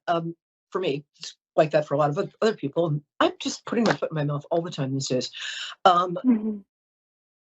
But here's the thing, marrying your best friend, no matter what gender, is the best. I think you guys are going to get married, is what I'm trying to say. I think what's going on is it's kind of a, after you, Alphonse. No, after you, Antoine. No, after you. Everybody is a little scared of making the first step because making the first commitment sort of word because, we're women, we want guys to chase us. We just do. We're built that way. Men, if you're listening, we want you to chase us. We don't want you to be aggressive or creepy about it, but we do want you to make the first move. Can I give you a little bit of backstory? Yeah. Okay, so we're both it's weird because I don't know if you could pick up. We both are in the same situation, and it's always been like that. It always happens at like the same time. So he's living with the mother of his child, but they're not together. And I'm living with my ex-husband, the father of my child, but we're not together. Who doesn't want to live with their ex? Yeah. I'm right. so sorry. It's okay. He's not with her either. Yeah. Go ahead. And so you're both, the thing is that you're both trying to start a new life together. Let me pull a card for you. Hold on. Okay. Card I got, the Judgment. I got 3 cards. I didn't mean to get 3 cards. The Judgment card means there's a lot of old stuff that has to be cleared away. You have to clean up your side of the street, basically. So you're going to have to figure out a way to ask your ex-husband politely but firmly to go find a place to live, because I think he's taking advantage of you. I don't think so. I know it. No, he is. I know. Yeah, he is. Do you have 2 kids? You? I have 1. Okay. Can he has a kid? Can he what? Okay, so I'm getting 2 kids in this relationship. Well, so I think you guys are going to wind up together. What you have to do is you're going to have to take a deep breath, and he's not in love with the woman he's living with, and he should be fair to her because she can start over again ASAP. She's not in love with him either. They're not intimate, if you get my drift. Yeah. They're not. They're just not intimate. And is he in love with me? Is the Judgment card, which is old, unresolved issues. What you want to do is get this stuff resolved, fix it, and move forward, because the outcome card for you is the Lover's card. I don't know what's going on with this phone. And the Lover's card, when I get the Lover's card, it's a major arcana card. Major arcana cards are destiny cards. I don't usually believe in destiny, but when it comes to major arcana, I'm like, you know what? I bow to a greater wisdom. You guys are supposed to be together. Find a way to do it ethically and honorably, because you're both ethical and honorable people. One of the things that making you feel bad is you feel like you're sneaking around. Whether you are or not, that's not my business. And I care about you. I care about your happiness. But you're very honorable person, and so is he. Yeah, I was upfront with my husband about it. He hasn't been upfront with the child of his mother, because he doesn't want to cause conflict. And he feels like if he tells her, well, you know what? Conflict is part of life. And conflict, you know how the internal combustion engine works? It's essentially, we can drive cars because the internal combustion engine runs on conflict. Conflict creates energy to move forward. And I forget how it works. I'll go Google internal combustion and internal combustion. And oh gosh. Anyway, Google it. What I'm saying is that nobody can avoid conflict. Conflict is life. It's part of life. It's not all of life, thank God. But it's the conflict gives you the energy to move forward. And what he's saying is he's scared she's going to yell at him, and she's going to yell at him. Either way, he might as well get it over with. She's going to be mad at him. And if he's a coward, then that's not something you want in a guy. I think what he is somebody who's very rejection sensitive. I get that but you might as well tell him she's gonna be mad at him sooner or later. Life is short. You want to trust me on this. If you have a chance for happiness, and you can do it honorably. Yeah, I'm very happy, and I feel just lost comfortable. two close friends who are very young. You never know. Get your happiness now, and you guys are really, really good for each other. He has to get out of that relationship, and he has to do it cleanly. And you need to get your ex-husband out of there. He's sucking the life out of you. Sorry, I'm just he is. No, he is. It's tiring being a mom and having to do everything by yourself, and he doesn't help me at all. And you're not his mom. I'm going to cut this off because I think that you don't want to hear what I'm saying, and I think you are hearing it though, so I'm very grateful for that. I'm usually much nicer to people, but you guys, John, I've been engaged to two people named John, not simultaneously. So, and I've been in everybody in the world has been in the situation you're in right now. You're in a dead relationship. There's something that's alive and beautiful and beckoning. You're trying to do it in a way that hurts as few people as possible, but hurt is part of life. Conflict is part of life. You might as well just pull the Band-Aid off and get it over with, because trust me, tomorrow is not promised. So let me know how you're doing. If you want to call back in a week or two and say, I got that sucker out of my basement or wherever your ex-husband's living. He also needs some consequences. People who are lifeblood suckers, he's not going to leave on his own. You have to give him, you have to set a boundary and kick him out. You have to kick him out. Because he's going to wind up taking you for everything you have. Trust me. All right, my love, I'm going to do the Psychic Tarot weather. Let me know how things are going. You can reach me at Perry Lyons, PERILYONS, on Facebook. Use my personal account. Just write to me. Let me know how you are, okay? All right, okay. Thank you so much. All right. Thank you, love. And if it seemed like I was a little hard on that beautiful, lovely woman, it's because she's absolutely got wonderful energy. And here's the thing. Love is not love that alters when it alteration finds, as Shakespeare says. But love is also not, I could not love thee half so much, loved I not honor more. I think that's Shakespeare. It's somebody said that. And love with honor is very important, at least like these people we're talking about. They're very honorable people. And if you're doing something, if you have a gut feeling that you're doing something wrong, you're doing something wrong. Stop it. Do something else. And life is short. Don't stick around waiting for a situation to heal itself. It's not going to. You're just going to sink into the swamp, and then there'll be little bubbles and an alligator, and it's all over. So if you have a chance for love and happiness, do it honorably. I've been watching a lot of true crime, so do it honorably and try not to kill anybody. That's my advice. Okay, here's the psychic weather for the week. We're going to start with today's Wednesday. This is Wednesday through next Wednesday. Today's the beginning of the week. 3 cards. Oh, Elandria, what a beautiful name. I'll be with you in about 4 minutes. Okay, my love? I'm just going to do the psychic tarot weather, or the tarot psychic weather, or the weather psychic tarot. Anyway, here it is. So this is the beginning of the week, then we're doing the middle of the week, and then the end of the week is next Monday, Tuesday, Wednesday. Beginning of the week is the Bat Spirit card. You're going through a rebirth of some kind. And here's the thing about birth. It's messy, it's painful, but it's worth it. So if you're going through a lot of uncomfortable emotions, a lot of times we identify ourselves with our limitations, right? It's like, oh, I'm a flake. That's just who I am. And suddenly you wake up one day, you don't want to be a flake anymore. And you're not. And you decide you don't act that way. But who are you? Now that people can't say, oh, that Jane, what a flake. What are they going to say about you? People, we think we're our limitations. We're so much more. This is a time of rebirth. It's a time astrologically. It's a time I can feel it. It's coming in the best possible way. And it's going to happen. So you might as well just get out in front of it and make the most of it. Because the middle of the week is the star card. You're going to be noticed whether you want to be or not. You don't have to be naked and dipping something in a lake. But hey, if that's your jam, that's your jam. The star card is you getting recognized for yourself. You know, when somebody walks into a room, in Buddhism, they say everybody has a taste. And what they mean is when somebody walks into a room, you can tell who they are. You know, we can all tell who people, we lie to ourselves, especially if they're extremely good looking or have an enormous amount of money. If they're both, we'll just start lying to ourselves and never stop. But enough about my life. Sorry, where were we? The star card is the middle of the week. And the star card is you're really going to be stepping into your power. And even if you don't know who you are, make up somebody you like to be. That's my advice. And it's good advice. The last card, very interesting. This is from Emily Carding's Transparent Tarot deck, which is the best tarot deck, but it's very hard to use on air.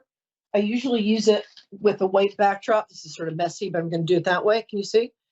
And this is the Queen of Wands.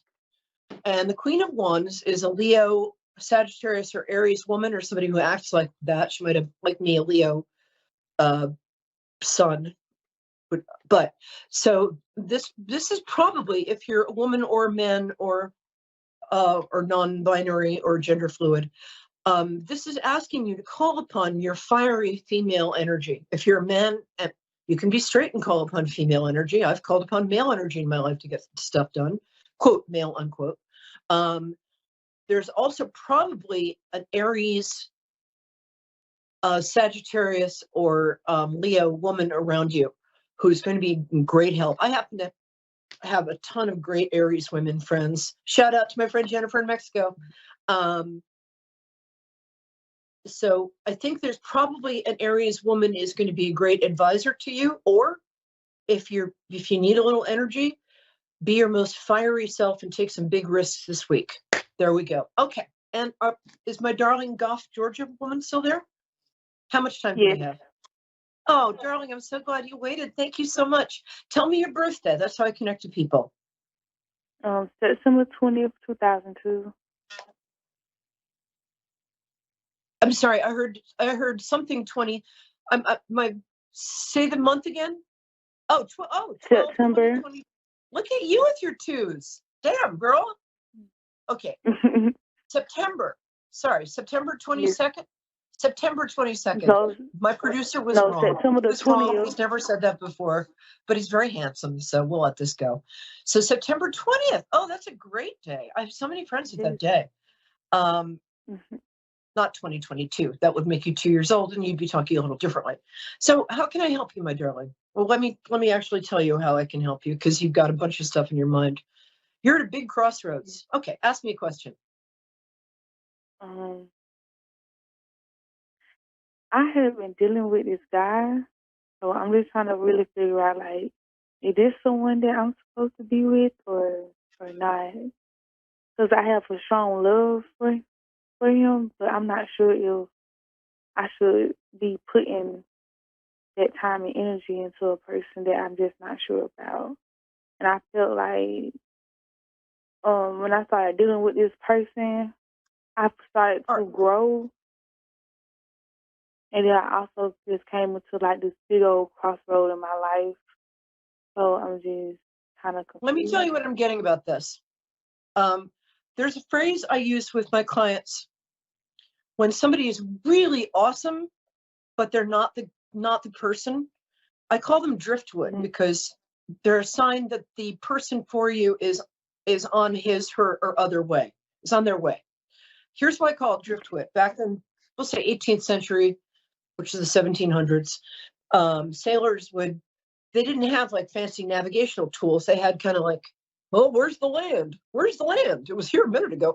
So they'd be heading towards the land, but they didn't have exact instruments. So they would know when they were getting towards the land that they were heading towards, that they wanted to go to the land, because there was driftwood in the ocean. So they could see driftwood, although they couldn't see the land yet. So I think this guy, I'm getting the feeling that he's got something else going on that he's not telling you about. Sorry, that's what I'm getting. I'm very blunt. Okay. And you deserve better than that. I think what you're feeling is that there's a kind of adult intimacy that you have with this person. You guys laugh over the same stuff. You have really nice conversations. He's very smart, but I don't think he's done fooling around yet. And I don't think that's for you. I think the person after this, who has many of the same qualities, but is more stable and is really into you. You want somebody who's not just into you, but is like chasing you around the dining room table saying, come here, you pretty thing. And I'm not just saying in general, although I certainly want that. I even bought a new dining room table for that express purpose.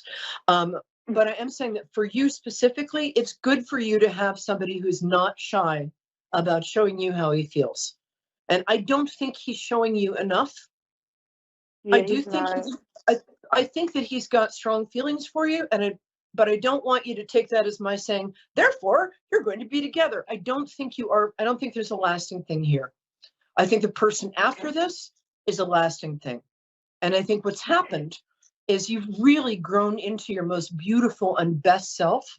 And this guy, the feelings you have with this guy are your feelings of, I think what you're seeing is you're seeing aspects of this new self that you are, this beautiful self, reflected back to you in him. And it's almost like you're falling in love with this new self of yours through him. I don't think he has some of the qualities that you're projecting onto him. I think these are qualities that you have. And I think that if you ask yourself what you, I don't know, I'm sitting getting flushed talking about this. I think that if you ask yourself, what are the qualities I like in this guy? And you would say, he's smart, he's a great listener, he's tremendous fun. Those are qualities that you actually have. I just don't feel he's that available. But I do think that your person is coming up over the holidays. Is it okay that I say that? Yes. I'm so glad you called. Let me know what happens. My name is Perry Lyons, Perilyons. You can find me. I have a different website than is up here. You can find me at perrylyons.com. And once again, that's P as in pneumonia, ERILYONS.com. So somebody asked me what mediumship is like. They asked me if I wanted to be a medium when I was little. No, I wanted to be an actress, singer, and oceanographer. And what do you call them? People dig things up. Archaeologist. I want to be an archaeologist when I was little. A singing archaeologist. I found some bones. Like that. But I'm not. 12 years ago, I had a piano fall on my head, and it changed my life, as having a piano fall on your head, falling on your head often does. Usually it ends your life, so I was very lucky that way. But what it did was ruined my life at the time. I was engaged to this gorgeous celebrity. I had fantastic, like glamorous best friend. Everybody vanished because I couldn't remember things. I had to relearn like almost how to talk. My family, except for my brother David, kind of abandoned me. And it was a really hard thing. But when I sort of came out of the days, I was a lot more psychic than I'd ever been. And I'd always been psychic. I come from a psychic family. I mean, they're not professional psychics. Mom was a history professor and Dad was an internist. But since then, I have had the ability to, it's not that hard. I think everybody can do it. I've had the ability to, if somebody calls and says, I hope you don't ever have a cause to say this, but this person I love passed, can you get in touch with them? And usually that person appears in front of me. And it's almost what it looks like is like a slide projected onto like running water. It's kind of weird. But also the taste of their personality comes across. And I also see them at the age they were when they passed, and usually the age that they think they were the cutest at, which is usually 25 to 30. So when a friend of mine's father passed, she asked me to get in touch with him. He first came across as a 90-year-old lovely gent he was. And then he showed up as he was when he was like 27. I was like, whoa, I want to date this guy. That's weird. He's my friend's father. Also, he's dead. Anyway, what can I say? I like him unattainable. So if you feel, here's what I want to say.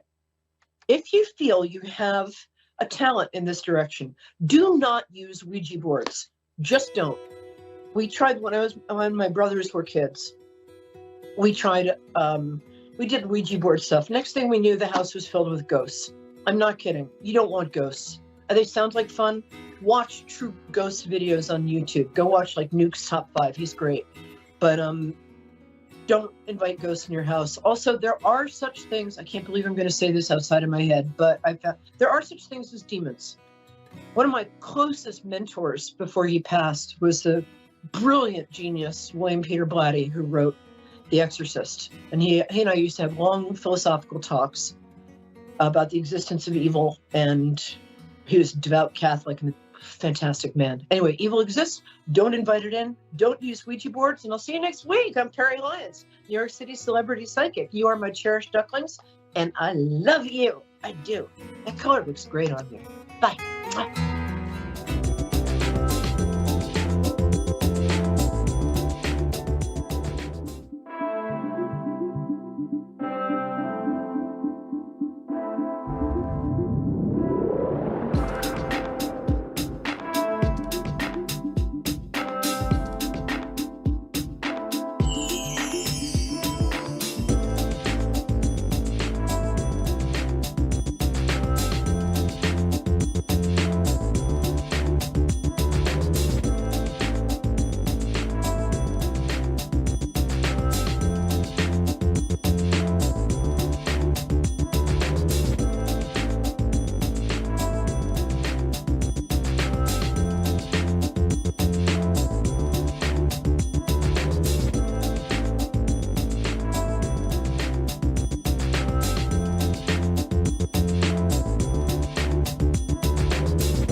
You're listening to A1R Psychic Radio, Earth's #1 psychic radio network, and watching Moonstruck TV, Enlightening Television.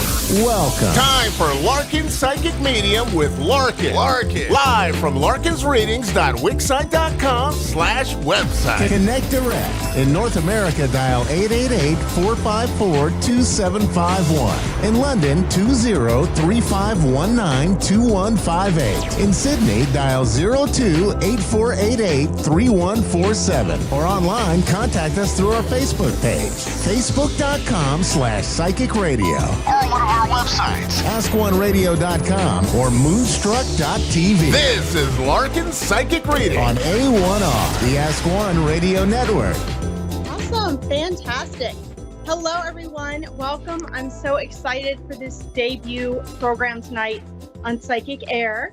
I thought this evening I would tell you guys a little bit about me and what we're going to talk about during this show each week, and even more about you and your own abilities to connect to the other side, to follow your intuition, to touch base with your loved ones, your animals, your family members that have crossed over, to find out who your angels and spirit guides are, to overcome stress and anxiety by learning to listen to your guides and your inner voice.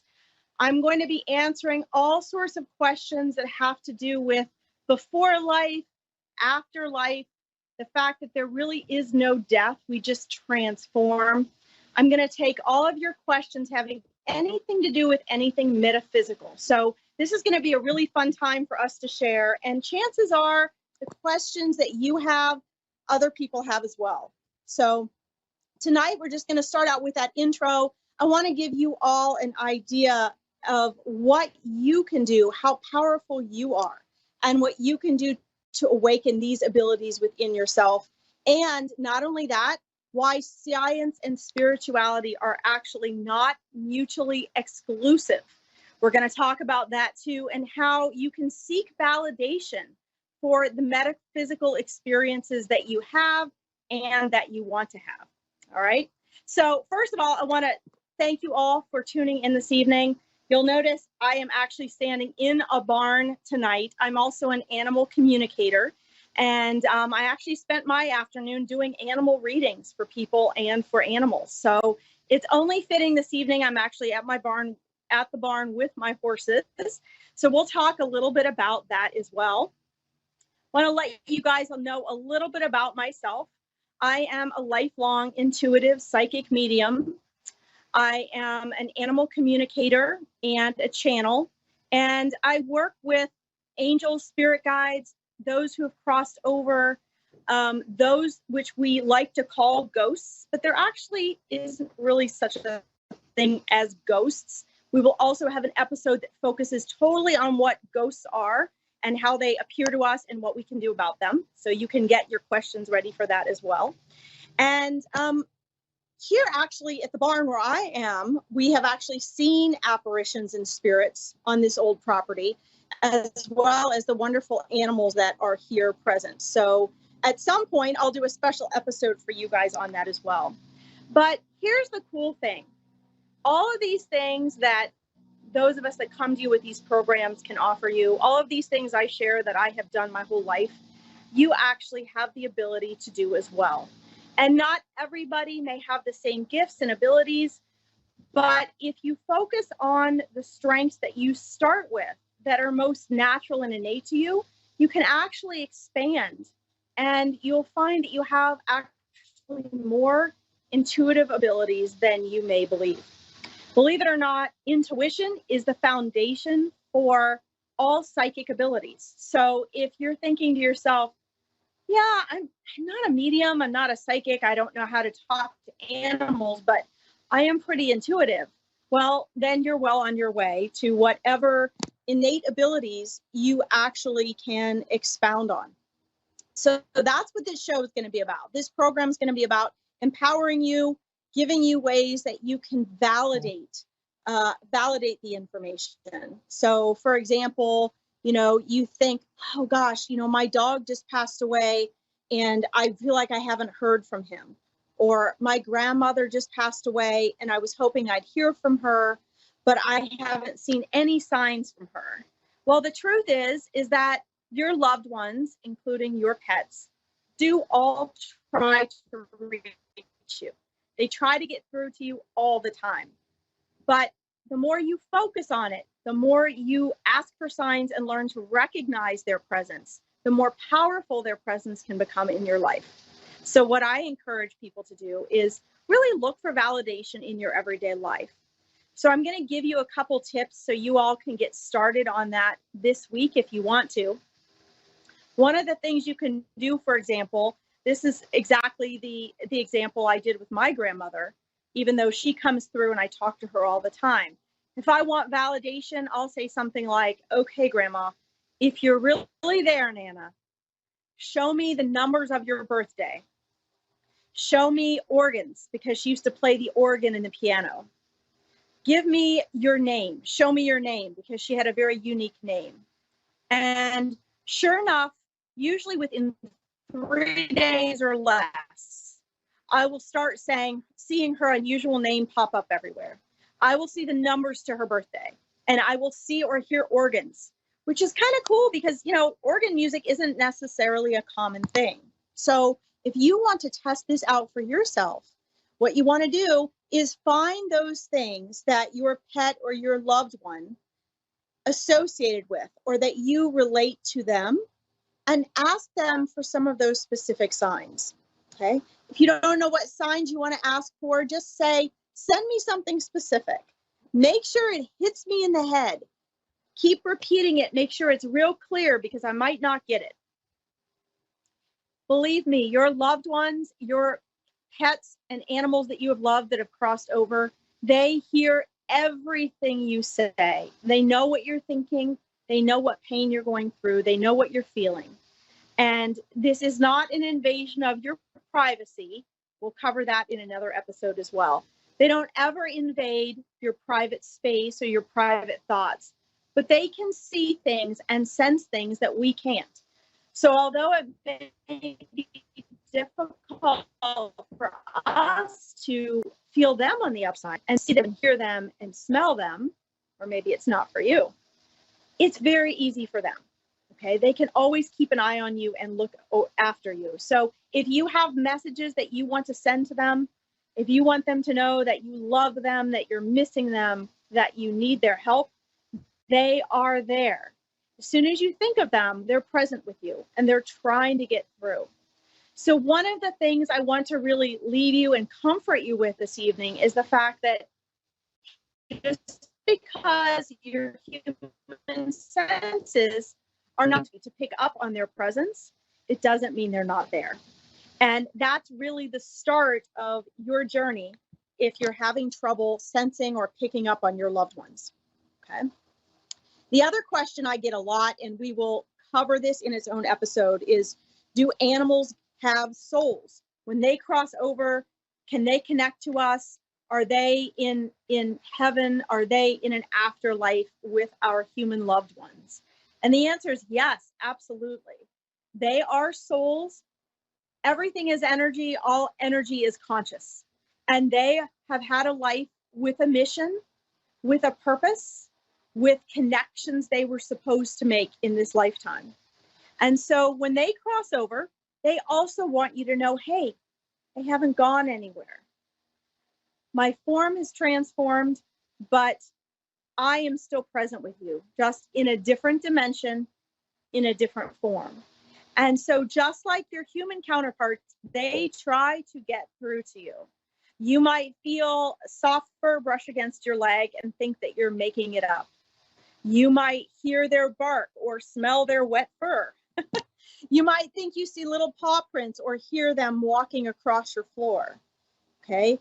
If you're unsure, if your cognitive mind is questioning these things, what you want to do is ask them for validation, and they will repeat it. So one of the things that is proof to you of your loved ones trying to get through is that signs are repeated, guys. They are repeated. So when you're getting messages from spirit, whether it be your angels or your spirit guides or your loved ones that have crossed over, they will repeat these messages for you. And they might try a little harder, but they will find a way to get through if you're open and if you're not trying too hard. You just want to be open, right? And allow it to be. So I want you guys to get your questions ready this week, jot them down, and next week we will start taking questions from people. We'll get into this a little more in depth. But for this week, I just encourage you to know that there is life before and after this one. Your loved ones are always with you on the other side, and you can talk to them, keep connecting with them, and ask them for validation, because they are certainly trying to get through to you. We only have about 25 seconds left, so I want to thank you all so much for tuning in. It was an honor to have you all listening from wherever you are in the world. I'm totally honored to be a new member here on Psychic Air, and I look forward to all of your questions. We're going to have a fun journey together. So I know I just got a few seconds left, so I wanted to round this up before we get cut off. But thank you guys all again so much for tuning in.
any question, you'll love Suzanne Marie readings. Clairvoyant reader and spiritual light trance medium. Tarot is used for spirit confirmation.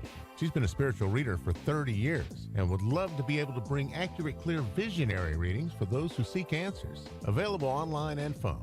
Call 320-455-2303 or email readingsbysuzanne@gmail.com. Suzanne Marie. Check her event page for specials.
You're listening to A1R Psychic Radio, Earth's #1 psychic radio network, and watching Moonstruck TV, Enlightening Television.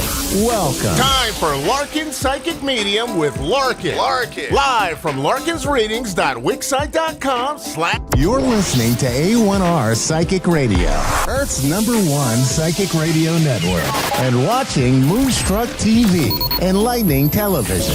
Welcome. Time for Sacred Insights with Andrea Baker. Live from mindbodynourish.etsy.com. Connect direct. In North America, dial 888-454-2751. In London, 20-3519-2158. In Sydney, dial 02-8488-3147. Or online, contact us through our Facebook page, facebook.com/psychic radio. Or one of our websites, askoneradio.com or moonstruck.tv. This is Sacred Insight on A1R, the Ask One Radio Network.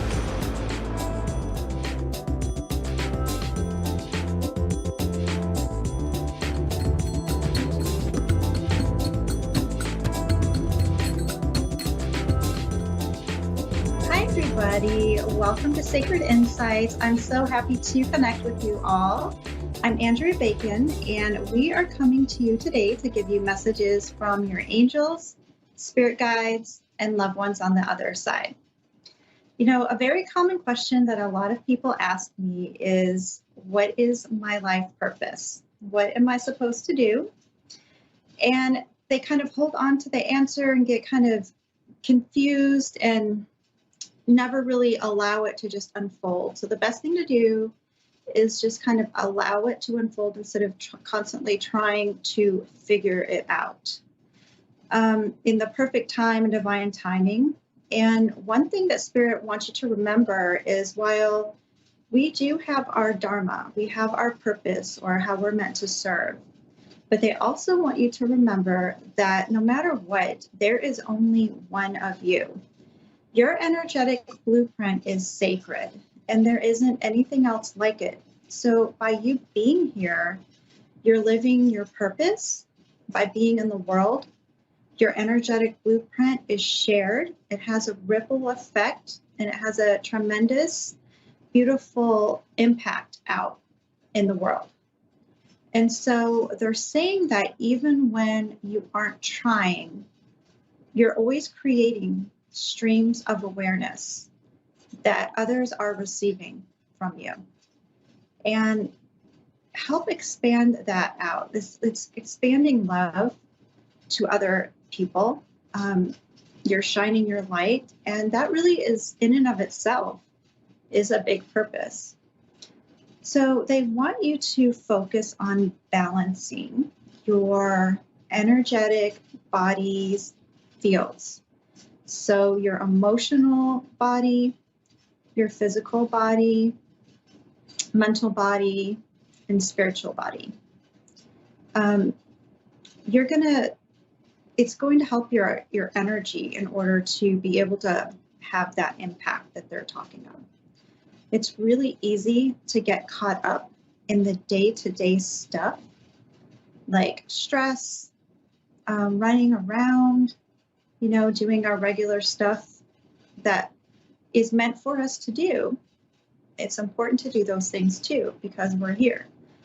But always remember to, even if it's just for a couple of minutes, connect with them, connect with yourself, your own energy, connect with your team, your spirit guides and angels. By doing this, it helps balance out spirit and our earthly tasks. And that balance is really important. It helps a lot. So sound healing is coming up as something that is very beneficial and effective tool to help balance out your energy. This can put us in a really peaceful, serene point of view. And just to remember to be able to do that on a daily basis. So we're going to go ahead and take a caller. Anissa from South Carolina. Yes. From South Carolina. Yes.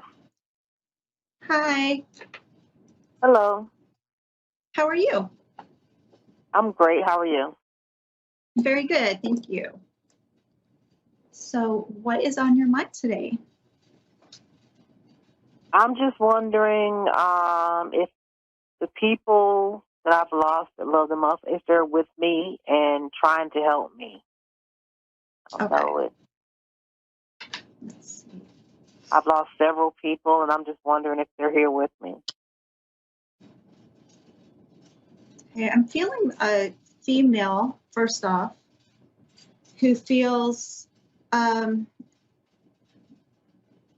younger. I don't know if it's an age or just how she comes across as very youthful and energetic and warm, kind of a nurturing energy. And for some reason, I'm seeing a rainbow, just rainbow colors are coming up with her.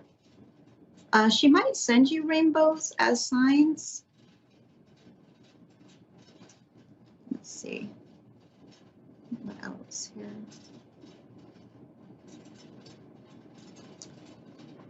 Okay, now I do feel also, well, I'm seeing a butterfly.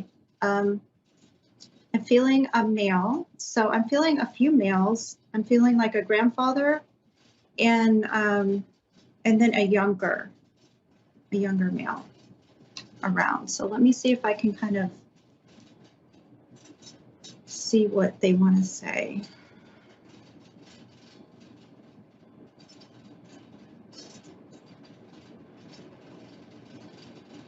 You're talking about you having a really important purpose right now when it comes to your connection with yourself and this type of healing that they're wanting you to do, or it's something that you're doing. So it's like this spiritual path for you that you're on right now. And they're saying to keep up with that and to keep up with, doing your health routines, whatever that is for you. So whether that is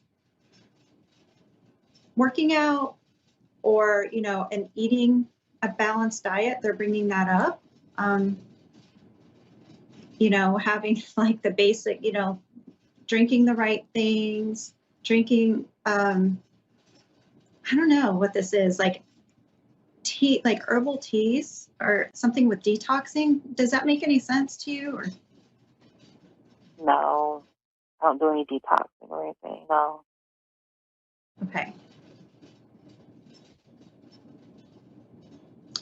Yeah, they were just bringing up like taking care of your body.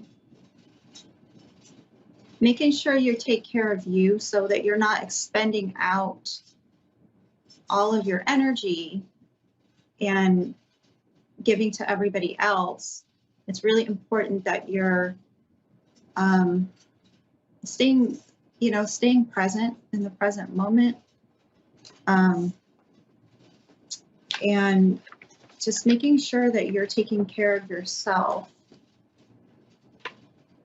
Like they're saying, like picturing yourself, this visualization of kind of overlooking your life as if you were sitting on a mountaintop looking down on your life.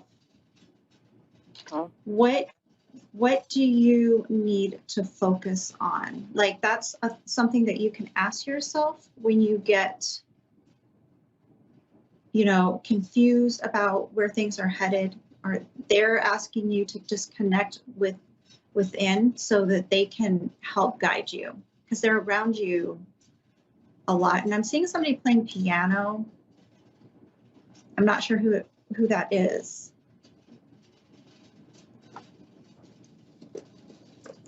I don't know. I don't know. And they're also talking about what you need to let go of as far as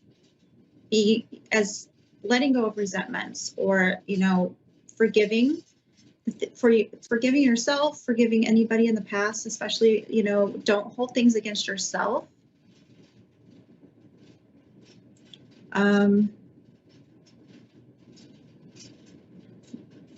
Like what are you holding on to that you need to release, so that you can, because something is standing in the way of something that still needs to be healed, basically. And so I think that's what they're talking about. They're bringing, continue working on this path to healing, path to self-growth, and that you're doing a great job, for sure. Just to stick with it. Okay. And focus, like they said, accepting things that happened and then releasing them, so that you're not holding on. Okay. And then you can kind of focus on, the things that you need to do one step at a time, without that perception of past stuff still there in the way. Let me see if there's anything else. Okay. And yeah, it's I'm feeling something in your heart weighing you down a little bit. Probably several things. Yeah. Okay. So they want you to work on that. They want you to just, give that love to yourself. They want you to focus, just for instance, on that heart, on your heart, and breathe into what's in there.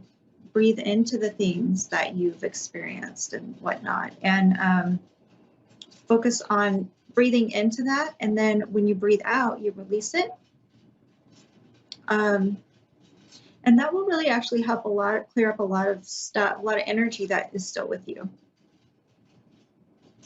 Okay. Yeah, and just keep on your path to health, I'm hearing oneness with your higher self. And I'm seeing the grass and fairies or something. I don't know. So nature or spirit is coming up with you as well. Okay. Walking in a park, doing those things. Do you have a specific question? We got 2 minutes left. Wondering if my friend Trina's okay. Okay. Would that happen to have been that you think? I wonder if that was the person that was coming through at first. I was feeling a female, a younger, maybe. Okay. She's my age. She's not really younger. We're not younger, but yeah, she's probably younger. Okay. In comparison. Yeah. Past before her time type of thing. Okay. Yeah, she's doing very good. She is very, very happy. I feel an upliftment energy with her.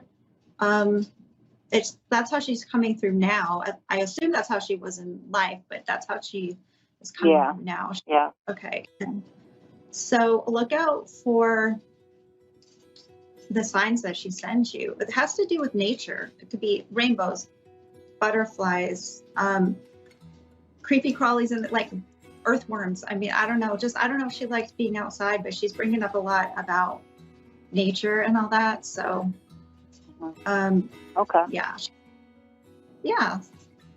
So I started a new hobby since she passed. I started gardening, so maybe that's it. Okay. Yeah. That's what it felt like. Still my time. Yes. That's my best friend. Yeah. Yeah. She's doing great. She's sends her love, and she just wants you to know that she is with you, and to keep up those things that bring you joy. Okay. All right. Thank you so much. Thank you. Thank you. All right, everybody. Well, that's going to do it for me. If you are interested in getting a reading, you can visit me at my Stan store at stan.store/medium Andrea. You can always email me with any questions at andrea.bacon444@gmail.com. Thank you.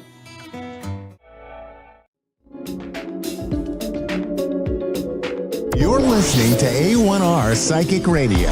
Earth's #1 psychic radio network, and watching Moonstruck TV, enlightening television. Welcome. Time for Full Circle Wellness U with Renee John. Live from FullCircleWellnessU.net. Connect direct. In North America, dial 888-454-2751. In London, 20-3519-2158. In Sydney, dial 02-8488-3147. Or online, contact us through our Facebook page, facebook.com/psychic radio. Or one of our websites, askoneradio.com or moonstruck.tv. This is Full Circle Wellness U on A1R, the Ask One Radio Network. Hey y'all, how y'all tonight? We are back one more week. I cannot believe it's been 7 days. I tell you, I say that every Wednesday, don't I? Seems like time is moving fast.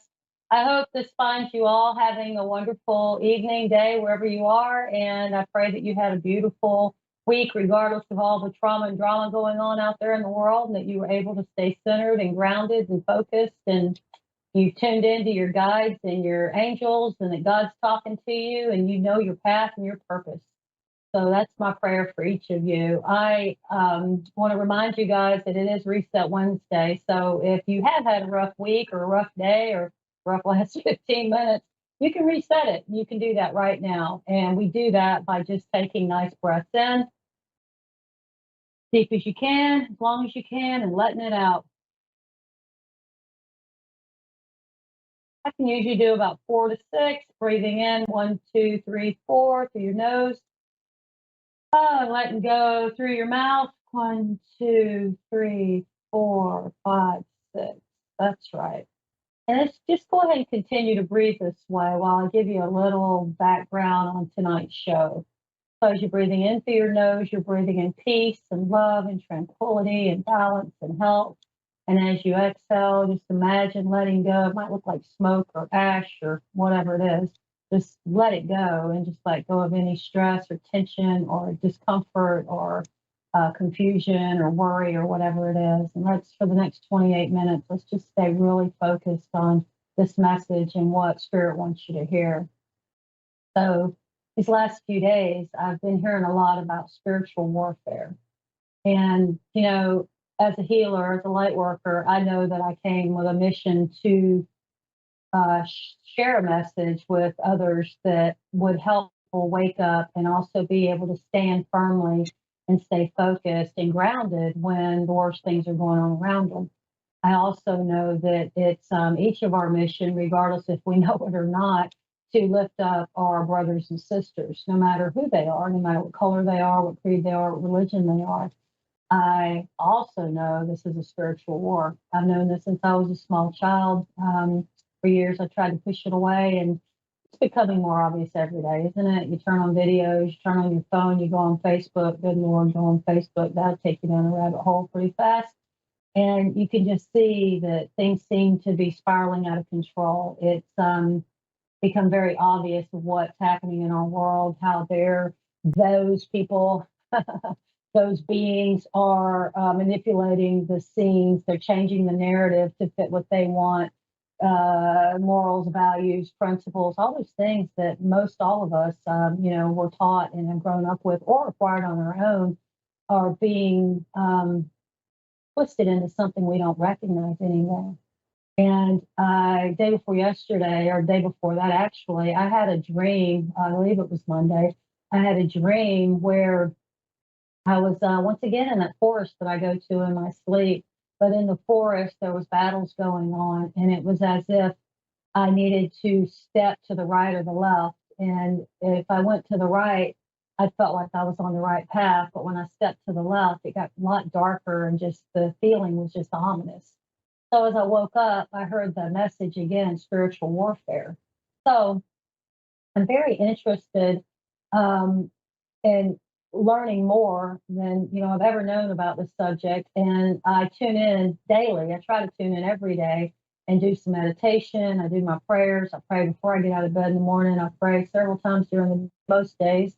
When I feel out of sorts, I go right inside immediately. I put my fingers together. This is known as an anchor. If you don't know that, if you haven't seen my show before, it's first finger and your thumb, and you put all your good stuff in there, the happy memories that you have. And then when you need them, you can go back to them. When you were scared at some point, or if you had that challenge, you just go back, put your fingers together, and it reopens up those circuits and pathways that you remember when you were in balance and you were powerful and confident and happy. So I've been doing a lot of that lately. Even today driving, I realized that I had put my fingers together, and that's an anchor. And I've learned this, 27 years ago or something. And it has become just ingrained in me because I do it now just unconsciously, subconsciously, it just happens. So that's one thing I'd like to share with each of you. The other thing is, in order to stay grounded and also to stay out of fear and live in awareness, we need to open the crown chakra. The crown chakra is the energy center that is at the top of the head. It's usually represented by the color purple. And the stone for that, if y'all can see this, is amethyst. And if you don't know what amethyst is, this is amethyst. It's purple. It's beautiful. This is a stone for awareness to open up your crown chakra and help you connect with source, with God, with Jesus, with your higher power, your higher self. However you interpret this connection. For me, being Christian, I say God, Jesus, the Holy Spirit, and I have a lot of angelic guides. And these guides come in, and I feel it usually because the top of my head starts tingling. I have other, ways that I sense it too. Sometimes I see sparkles in the room around me. People will be speaking, and they kind of can't hear them anymore, and different messages coming across. And when I'm doing a reading, I just get these pictures, images, knowings, and I know it's from the right source when it feels good and positive and loving and gentle. And of course, there's times that in my life, and others I know that have shared with me, many others that feel like dark forces, energies trying to come through, and we can just shut them out. That's what we do. We just shut them off because they don't want to know what they got to say anyway. It's all lies and illusions. But this amethyst, going back to this, if you can get you an amethyst stone, amethyst necklace, ring, whatever, you could just have a purple piece of paper or a purple scarf or a purple shirt, whatever. It's all about intention. So whatever your intention is, what you're going to draw to you. So we get the color purple. We realize we focus on, you can close your eyes to do this, and you imagine your crown chakra opening. And there's images of this, I know, online in different places. But it's like a lotus flower that opens up. And what it does is it allows, if the petals open, it allows the energy of your higher self, God, once again, to come through and to bring you the messages that you're striving for, looking for, praying for, begging for. Some people are screaming for connection, and it's right there. So if you can just take, I don't know, a few minutes a day, lay in your bathtub, that's a great place to do this work. While you're washing dishes, even, someplace that you're really tuned in.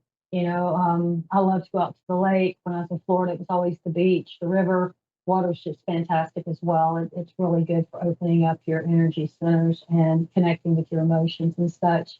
And imagining that opening up and that energy. And I always see it as a white light. Other people tell me different things, but I see it as a white light, and it just kind of showers down.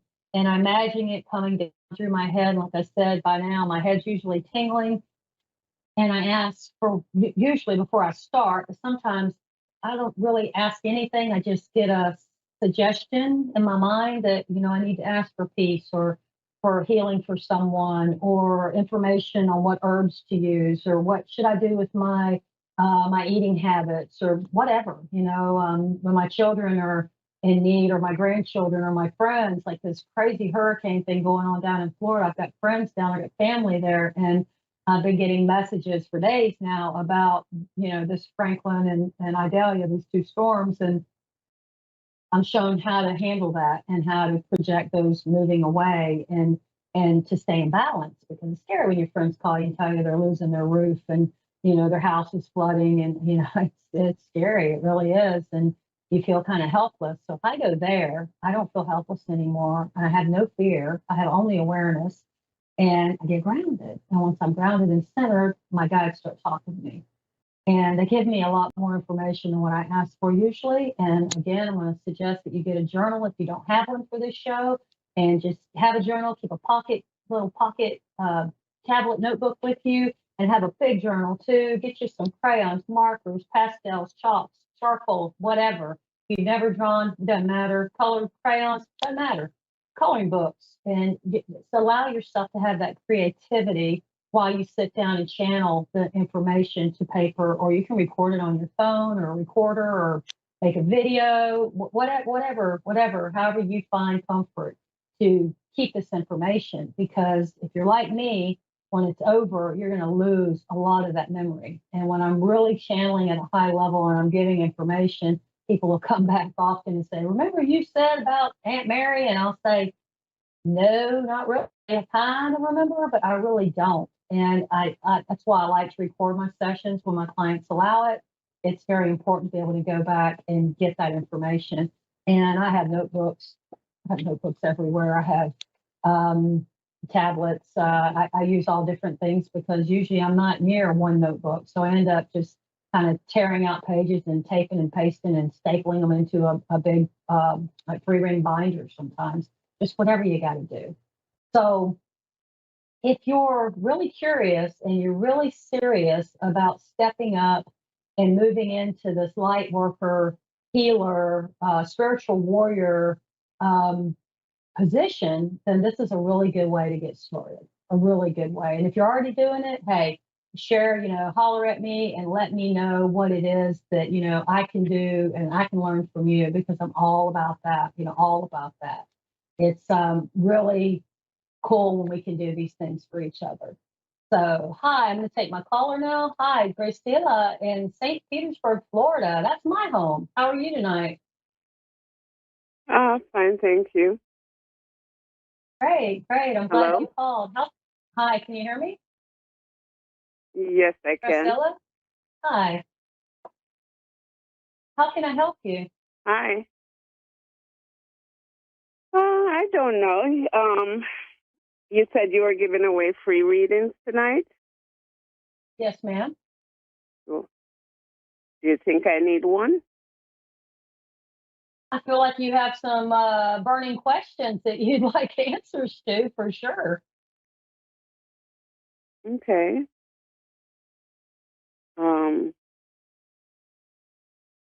What's going on in my life?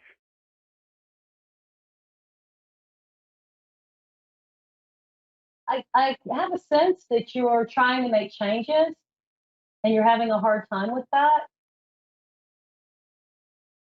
Okay. And for some reason, I see a little girl over here to my right side. You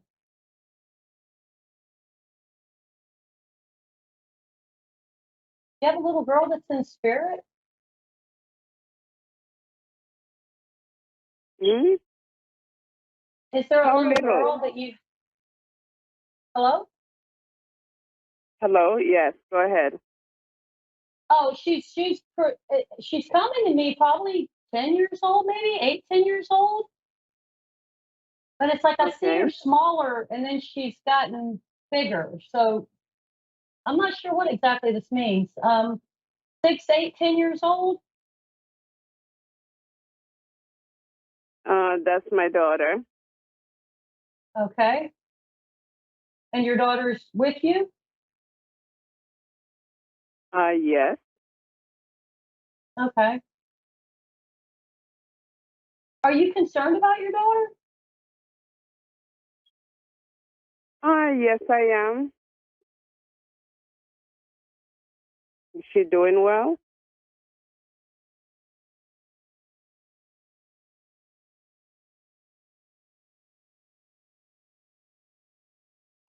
I get a sense that she's being challenged. I really hate to give readings with any kind of bad, news or anything. So this is not comfortable for me, to be honest with you. I feel like there's something going on with her health. Okay. And is there something with anger around this child? I'm getting hot. I don't know if you can Not see, that but I'm I'm starting to aware of. sweat. Like, has she been sick?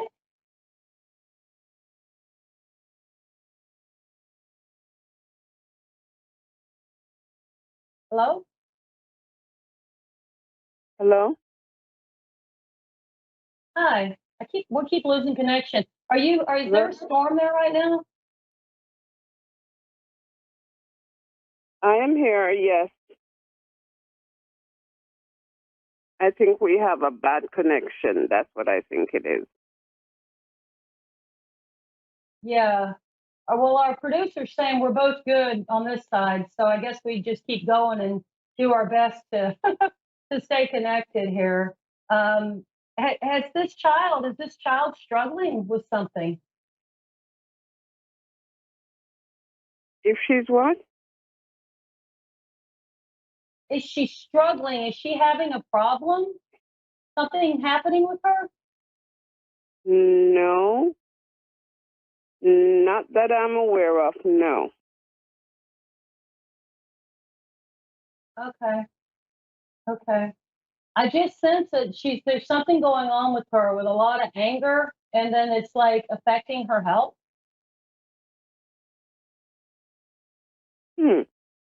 Okay. I don't see that, but I'll open my eyes and look more.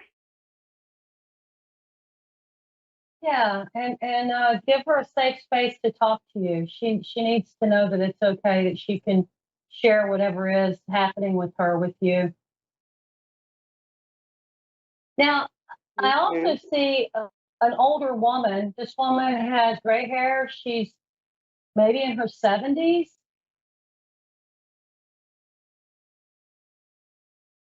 Okay. In her Yeah, 70s. and it's like she's standing behind the child with her hands on her shoulders. So your daughter she has this like guardian angel with her all the time. She needs to know that. It's really important that you find a way to explain that to her. Is it Yeah. a male or a female? No, it's a woman. She has Male gray or hair. a female guardian? It's a woman. Gray hair. Female, woman. That must be her grandmother. Yeah. Okay. Okay. Well, she's with her all the time. I see her. She has her hands on her shoulders and very gently, not like she isn't holding her shoulders. She's just like from behind her. It's like she's protecting her. She's soothing her. But I just get this sense like talking. It's like there needs to be some talking going on between you and your daughter with this child. And she needs to be able to speak her mind and tell you what is going on. And then she needs to know that you have her back in this world and her grandmother has her back. And that she has this guardian angel that adores her and protects her all the time. Okay. I'll have a talk with her. Yes, yes, please do. That's very important. Very important.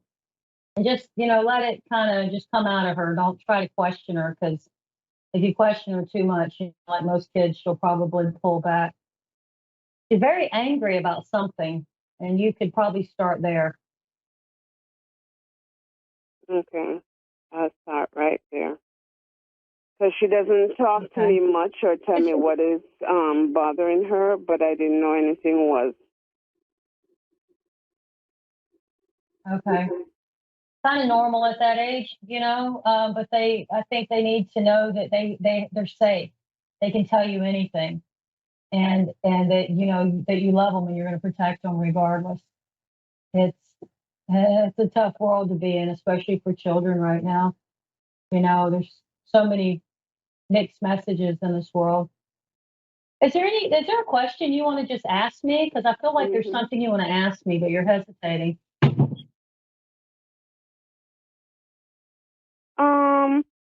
How would you say it now? What does my future hold?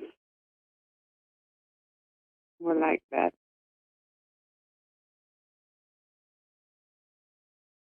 do you sing?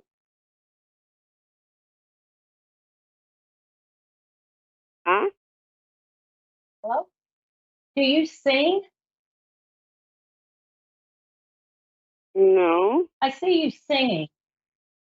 Well, I see you singing, and like just your voice is very powerful, and you have this like message that you want to give out, and you're like singing it, like you're projecting out to the world. I'm sorry? That's nice. I can't sing.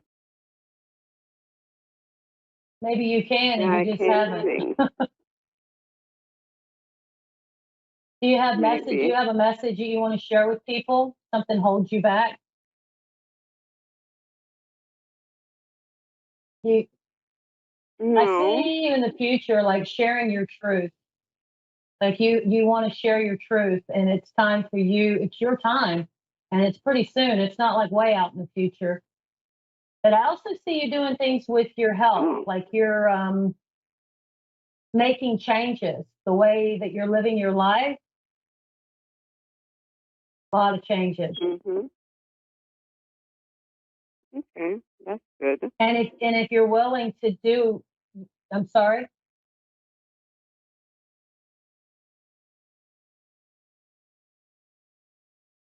Hello. Hello? You keep cutting Hi. in and out. Hi. Yeah, I realize that. I'm It sorry. might I be think because it's a of the storm weather down there because our also. climate. Yeah. Yeah, it's storming Yeah. here. Not really Yeah. storming, but it's raining now. So that Well, might I've be the been praying reason for for the all of, service. yeah, I've been praying for you and all of everybody down there. That's where I'm from. I lived in Clearwater for years in St. Pete. Oh, okay. Thanks Yeah, for the prayers. It worked. We absolutely. didn't get much, just the flooding. Yeah, that's enough. That's enough for sure. So, are you looking to make Yeah. changes in the future? Are you ready to like do some different things with your life? Ah, yes. I'd Like like to do that. build up in what way? Financially? Both, yes. Okay. I see you changing shoes. Like there's like 4 or 5 different pairs of shoes, and like you're changing shoes, like almost like you're changing which direction you want to go in, and you have to like readjust what you're wearing so that you can be comfortable on that path. So I see a Okay. change coming from you. Are you interested in Okay. working in the medical field? Do you work around medicine or take care of people? Yes, I do. I take care of people. Okay. Okay. Well, you're going to go into something else that's similar to that, but not the same. It feels like you're putting on these other shoes, and it sounds funny, but it's like you have on like work tennis shoes, but you're going into sandals. So it's Mhm. something. Maybe that's the singing Like I'm part. going to change my career. Yes, yes, definitely. Okay. Do you sing in church? You don't sing anywhere. No. No, I don't. You you may want to try that. It just feels very strong. I see you singing in these sandals. So Spirit has a funny Oh, way of giving you messages.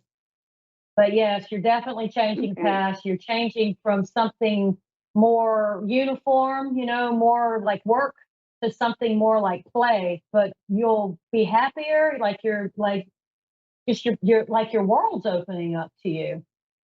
And then there's these other Mhm. shoes sitting there, Okay. and they look like dressy, pumps, like heels. And then there's like boots sitting there. So you're gonna be doing different things in this next year. Not just one more thing, but it's like you're gonna be exploring and like opening up your horizons. Like everything's opening up to you. You just have to choose. And you're going to be singing. When you do, I Okay. want you to call me. I want you to call me and say, Hey, Renee, Yes. I'm singing because you're going to be singing because that won't leave my head. If you have a pen, I I will want to call give you you when my I'm phone. singing. Yeah, I want to give you my phone number. You have a pen? Okay, hold on. Okay.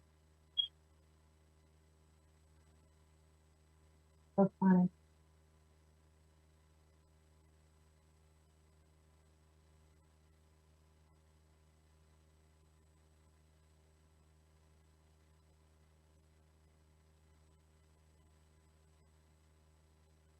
Okay, go ahead. It's 931-239-2592. That's 931-339-2593. No, 239-2592. Okay, 2592. I got that. Yes. Yeah. 931-239-2592. Renee Johnson is my name. And I'm Full Circle Wellness on Facebook, my website, all of it's Full Circle Wellness U, Y-O-U. And I'm really interested to see what's going to come from this. I also see like those other shoes, and I don't know anything about tap dance, but it's almost like you're tap dancing yourself around while you're singing. So to me, this is like a big deal, like fanfare, like, you're really putting yourself out there. Mm-hmm. That's really a cool feeling. I really like that. And That's you neat. sure I'm singing? You are singing. You'll be calling me, I'll tell you. But listen, I'm going to have to let you go. I've got just a minute or two before I got to wrap this show up. You have a beautiful night. Stay safe and let me know how it goes, okay? Okay, I will. Thank you. Take care. Talk to your daughter. Bye-bye. All right, everybody. So at the end of the show here, I'd just like to touch on a topic that's also on my mind, and it always goes back to health. We have challenges in this world, and while we're suffering in pain, a lot of times we're being quiet and we're keeping it to ourselves. It's so important that we speak up. While we hold a space of healing, we're taking care of ourselves, but we don't have to make excuses. We can be who we are, especially people that suffer in chronic pain. If you're one of them, I understand you. If you're not one of them, give thanks every single day and have a little more compassion for those people that can't make it to that appointment, or they don't want to go play right now, or they don't answer their phone. Because when you're in pain and you're not medicated, it is one of the hardest things to maintain your life. But never suffer in silence. Remember, there's always people out there that'll talk to you, whether it's a support group, a good friend, whatever it is. And remember to always go back to that place of balance and peace, because that's where the healing starts. And then drink your lemon water, do some juice fasting, cut your portions back, skip a day of eating, do a little bit more.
You're listening to A1R Psychic Radio, Earth's #1 psychic radio network, and watching Moonstruck TV, enlightening television.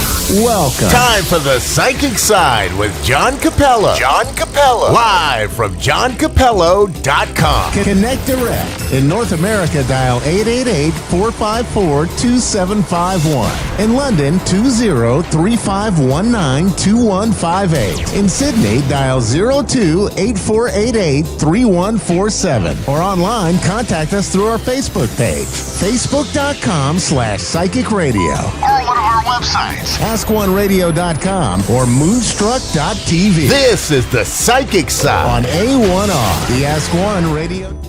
Hey, hello, and welcome to the Psychic Side. I'm John Capello. I'm your host, and I'm delighted to be on the A1R Psychic Radio Network. You know, we're the #1 psychic radio network on Earth. And that brings me to our guest today. Our guest, we're going to have a good time today with a wonderful person that I've known for quite a number of years. And this is a program that you're going to want to save or share with your friends, because we may even make some news today. You never know. But today we're going to have Ken Cherry with us. And Ken was the Texas State Director of MUFON for many years. We're going to be talking about extraterrestrials and ancient mysteries and things like that, and something that Ken is quite an expert on. And he also has another group called Epic Voyagers, and that group does investigations on unusual activities. So it's like I say, Ken and I have known each other a long time. We were together on another network at one point, and Ken asked me to be his guest host several times on his show when we were over there. So Ken, welcome to the program. How are you doing today? Doing great, John. Glad to be here. Thank you. Good. So, you know, it's like I say, you've been doing this a long time, been studying extraterrestrials, and you've been out there looking into situations and events that have been unusual for a long time, you know, and I think that it's taken a lot of courage for you, because you know a lot of people just don't believe in these things, and now all of a sudden the government says, you know. Right. Well, many years ago when I started these investigations and really became interested in the UFO ET phenomena, people did tend to think you're a little nuts, and you know, the government line was to discredit anybody who made these sort of claims. So things have certainly changed quite a bit over the years. It's a breath of fresh air to see it so accepted. Yeah. Well, you know, the thing is that the ETs or aliens or whatever you want to call them, they've been with us a long time, don't you think? They've been, and they've never left, maybe. Well, that's a whole discussion, but we have found evidence of advanced technologies and advanced beings as far back as human history. I mean, they've found pretty accurate depictions of flying saucer on cavemen's walls, you know, drawings, and every culture in the world through history has recorded sightings that they have made, some that interfered with human activities, and other were there just time to observe things. So yeah, they have been here, and they've been advanced for at least as long as humans have been on this earth. Well, you know, we used to be afraid of ETs because we always used to think they were here to eat us. And you know, Jim Mars is someone you and I both knew before he passed away, and he says that he always said, you know, the new generation is just used to talking about ETs, as a matter of fact, and they're not here to eat us. So why do you think they're here? Well, they've always been here, and I guess that one of the revelations that the people who don't in power, that don't want disclosure to the public, is that very reason, is that they don't want us to know that they live here. They're not extraterrestrial.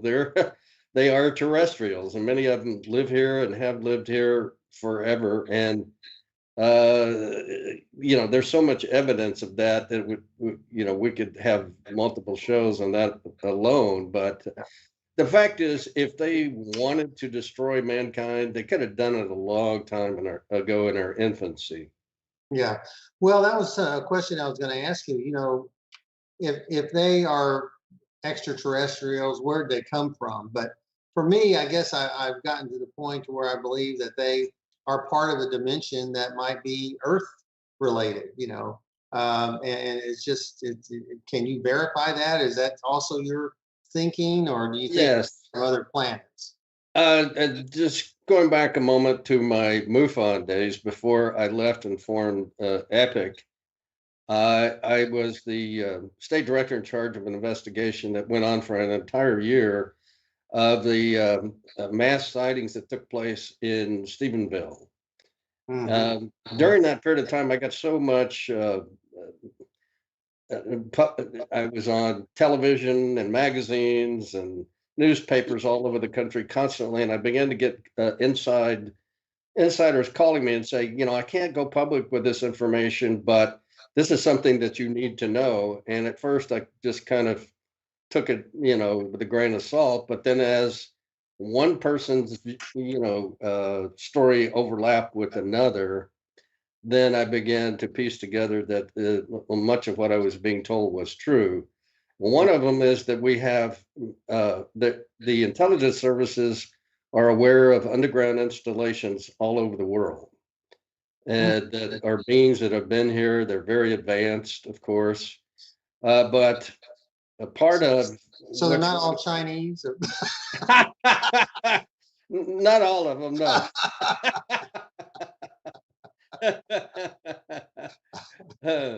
But if you don't mind, I'm going to interrupt you. Can you just tell the audience a little bit about the Stephenville incident? Can you just tell us what that was about? Because it's all old hat to you, but this is the first time that a lot of people. Stephenville is one of the most publicized and researched mass UFO sighting in history. It gained international attention, but on January the 8th of 2008, a very prominent businessman owned a very large trucking company and several airplanes of his own. And two of his friends were out in the evening, and they saw these lights coming across the horizon at great speed. And one of the persons with him was airline exec, and obviously aware of all the different type of aircraft. So while they're all standing there talking, the thing comes back the opposite direction, being chased by a couple of F-16s in their afterburners. And they said that apparently the UFO, at that point, they could make out the shape of the object that they had just identified as lights earlier. They said it was a mile long and a quarter mile wide. Enormous. And apparently at some point it got tired of the chase and just boom, took off and left the jets like they were standing still. So there were so many sighting reports over the next few days that I sent a team down, and we set up a central location to interview all of the witnesses. And there were reporters there from all over the world: Japan, Australia, England. Some of our top media companies here in the country were represented, all of the major news stations, TV stations. And so it went out on the AP wires, everywhere. And the thing is that there were multiple sightings over the entire year. And pretty much everybody gave the same. I stopped counting at 150 witnesses that I talked to that called me. We had hundreds of them. And even though it's a college town, there weren't any kiddos. These were all middle-aged and older folks who saw this. Yeah. Saying pretty much the same thing, that this was an absolutely enormous craft. I'll give you the bottom line. We were able to get multiple radar studies from the military, from the FAA, from public airports that confirmed the witnesses' stories of a UFO, in other words, an aircraft unidentified without a transponder going, uh, at the time and in the place that these witnesses were telling us. And we confirmed that this thing was anywhere from 2 football fields to 10 football fields long. So again, there were multiple UFOs over the years. So there could have been different ones, obviously. Where were the F-16 scrambled from? Edwards Air Force Base? No, they're old Carswell Air Force Base. Oh, Carswell. Has been converted into a joint military reserve base. Yeah. And so they had at first the military denied that they had any aircraft out, but then once, and some major who was in charge of their media said, well, this was caused by an optical illusion of 2 commercial jets coming from a different. Yeah. And we were getting reports from 4 different counties. I mean, it's impossible for all those people to see the same illusion. But at any rate, once they got wind of the fact that we had radars that proved that there were F-16s in the area, they recanted the story, but they were trying to make it go away, and it just made it worse. Yeah. Well, I'm glad that things are starting to shake out there, and that maybe we're learning more about it, and that people are becoming more accepting of it. Now, you yourself have seen a UFO. You've had that experience. Is that right? Right. When I was a youngster, I lived in Duncanville, Texas, which is now a middle and upper middle class suburb of Dallas. But back then, it was sparsely populated and heavily treed, lots of critters and everything. And young boys back in those days, they could stay gone all day long. Their parents didn't worry about them. And one day, my dog and I were going through a stand of trees, and we came to a clearing. I looked up, and there's this silvery object going across the horizon very slowly. And then I had no idea. I was a kid. And then there was a different type of craft coming down from the horizon at a very high rate of speed. And next thing I know, that what turned out to be a jet started billowing smoke, and the pilot jumped out, ejected. And the craft, which they was trying to force down or interact with in some manner, took off, but it was a classic flying saucer that I had seen. So, back in those days, kids were to be seen and not heard. But whenever my parents got together with neighbors, the only thing anybody talked about was rescuing the pilot from the trees. His parachute had gotten hung up.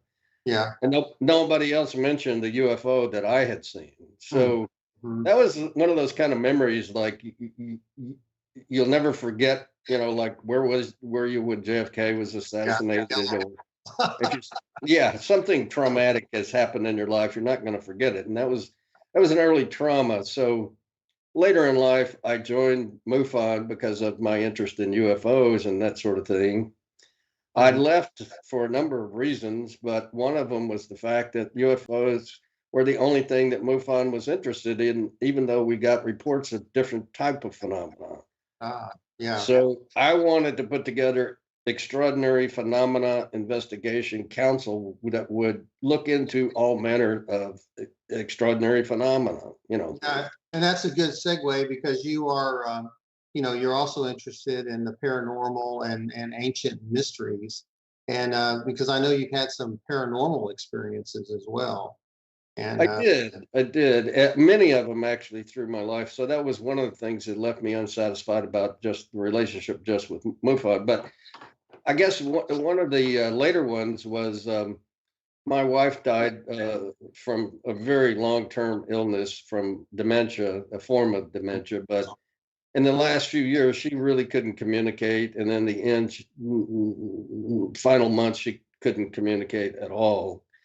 And I began to have a lot of paranormal activity around my home, energy, doors knocking, doors slamming. And my dog would alert to them too, because so it wasn't just me hearing it. Even my dog, looked up frightened. And so I sought out the #1 male psychic in the country, #2 medium, that I had seen. I had had the privilege to host a number of times at meetings, who was able to give readings to people in the audience that brought them great relief from the messages that he was able to convey. And sure enough, when this gentleman was able to grasp my wife's ring, the conversation coming from him was just like my wife was sitting there, because she was saying the things that it sounded just like her, the kind of words she would use and the demeanor and so forth. And it was just amazing, the things that, oh, that was you, John, by the way. It was incredible. And it brought me a lot of closure and so forth. But she said, I want you to be happy. We talked about our children and maybe where we went wrong. And she gave me insight into that. And many, many other things were said. But in the end, you opened your eyes, John, and said, she doesn't want you to remember her the way she looked. She was about 85 pounds and just looked bad. I mean, it was tear jerking. And you said, do you have a picture of her in a blue dress? And I said, absolutely. It's in my bedroom. I mean, you've never even been in my home. No. And it's a picture of her when she was beautiful in her mid-30s. And you said, that's the way she wants you to remember her. Oh. So my intention with EPIC is to pull together world-class researchers, scientists, and experts in the various fields to give us the ability to look into and understand these phenomena, which I believe in many ways are all related. In other words, the paranormal, cryptids, UFOs, ETs, interdimensional beings. I think there is some relationship there that hopefully we can, piece together at some point. But at any rate, I believe that's the lineup that we have for our conference. Yeah, I asked you about that. The yes. And then Dr. Sam, I wanted you to tell us a little bit about him. Dr. Sam is he is a world-class archaeologist. He has lectured all over the world to audiences of thousands, 5,000, 10,000 people in some cases. His PhD is in pyramids, of course, and as he said, there are pyramids on every continent. And he is giving 2 lectures, one on Saturday, September the 30th, and one on October the 1st on Sunday. He discovered a pyramid complex in his home country of Bosnia that is larger and older than the pyramids in Egypt. And of course, he's gotten a lot of pushback from Egyptologists and others they want to be the oldest. Who have a financial interest in not, this information not really being given much play. So, but he'll be talking about some of the amazing discoveries that they have made as they continue to excavate and uncover these pyramid complex. Now, some of those pyramids are a lot larger, aren't they, than the ones in Egypt too? Is that right? Yes, he has named them the Pyramid of the Sun, the Pyramid of the Moon, and I forgot, pardon me, the third one I don't remember, but it is a larger complex, much larger than the main one in Egypt. And some of the discoveries he has made are just amazing. Every season, there is apparently a season for these digs. And archaeology students and other volunteers come from all over the world to help in this process. And every year, scientists from around the world also join him, and they do different types of studies. And they've made some astounding finds that he will be talking about. And one of them will be the healing energy that they've discovered in this main pyramid. And I know people have been there multiple times that just can't get enough of it. So anyway, as I said, he will be giving 2 lectures, and I think everybody would enjoy. I hosted him once years ago when he first started, and people kept coming and coming and coming to this large lecture room, and finally we said, "Look, we're full," and people wanted to stand anyway. Yeah. He gave a lecture for 2 hours with standing room only, all the way around the room in this huge room.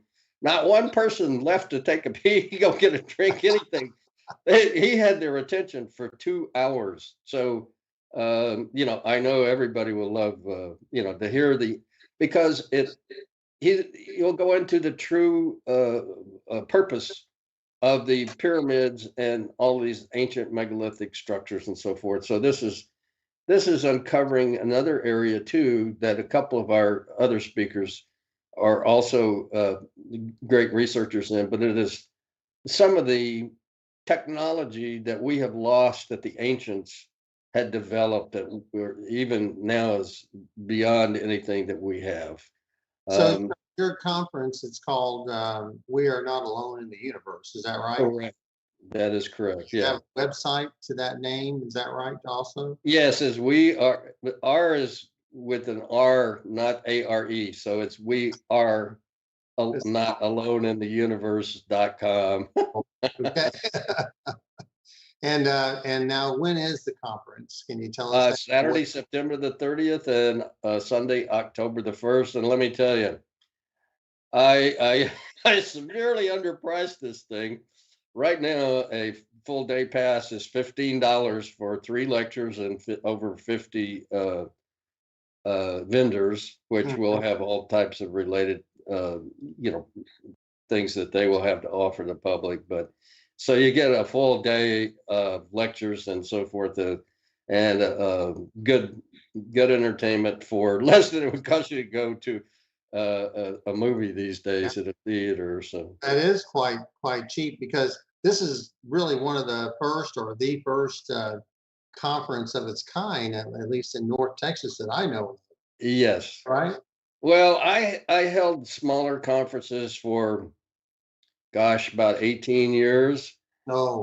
And then due to my wife's illness and then COVID, I had to stop doing them. And people kept asking me, when are you going to start having meetings again? When are you going to start hosting speakers again? Yeah. And so I thought this was the best way to come back and then,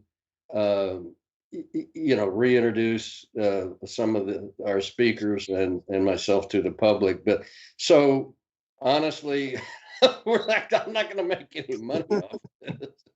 Well, that's great. But so what we want to do is give the maximum ability, for everybody to be able to come and enjoy our speakers. Mhm. Well, I'm really glad that you're doing this, because the more information out there is that we get is it's good, because it takes the fear out of these things which are considered strange or unknown, and people get more familiar with it. And I know that there's a lot of people that say they have DNA from ETs, and we have other types of ETs out there. We have the reptilians and we have the grays. Right. We have. Can you enlighten us on some of that? Well, one of our speakers, Nick Redfern, who has written over 80 nonfiction books, and his book is very popular. His books have been translated into a dozen languages, so his books are all over the world. Actually wrote about the bloodline of the gods that you were kind of hinting at. There were people who say that they have this blood or DNA of the gods who were here many, many years ago. So Nick will be speaking, and he's written on so many different subjects in his 80. This is a man who is absolutely brilliant. One time, he was visiting with me after my heart surgery, and he was writing, when he was in bed during mine, and he was writing 4 different books. I said, how do you do that, Nick? He said, well, I write on this one for 2 hours, and this one for 2 hours, and this one for 2 hours. He puts in an 8-hour day, and I've never seen anybody with the ability to compartmentalize so much information, and it's all in his head. He's not sitting there researching and so forth. I mean, his mind is like an encyclopedia of the paranormal. So he's going to be talking about the Men in Black of all things, but he's written about Roswell and the secret FBI files on the stars who had contact with or knowledge of, our UFO and ET programs and so forth. So is a wide range of information, but these men in black tend to show up at important UFO events. I actually had was contacted by two of them with the Stephenville event. So I know they're real. Now, Ken, are you going to be filming any of this? People be able to get a glimpse of some of these talks on YouTube later on? I'm going to. My cameraman bugged out on me, so we're working on that. Oh, you're working on it. Okay. All right. Well, we only have a couple of minutes left in the program. Is there anything else that we can tell our audience today? We're only a 30-minute program, but you've given us so much information already that it's amazing. I'd like to leave one comment. All of these recent revelations by the DOD and some of these spokespeople for various agencies of the government saying, the UFOs are getting to be a problem. They're invading our training space and they're hazard to pilots and things like that. This is the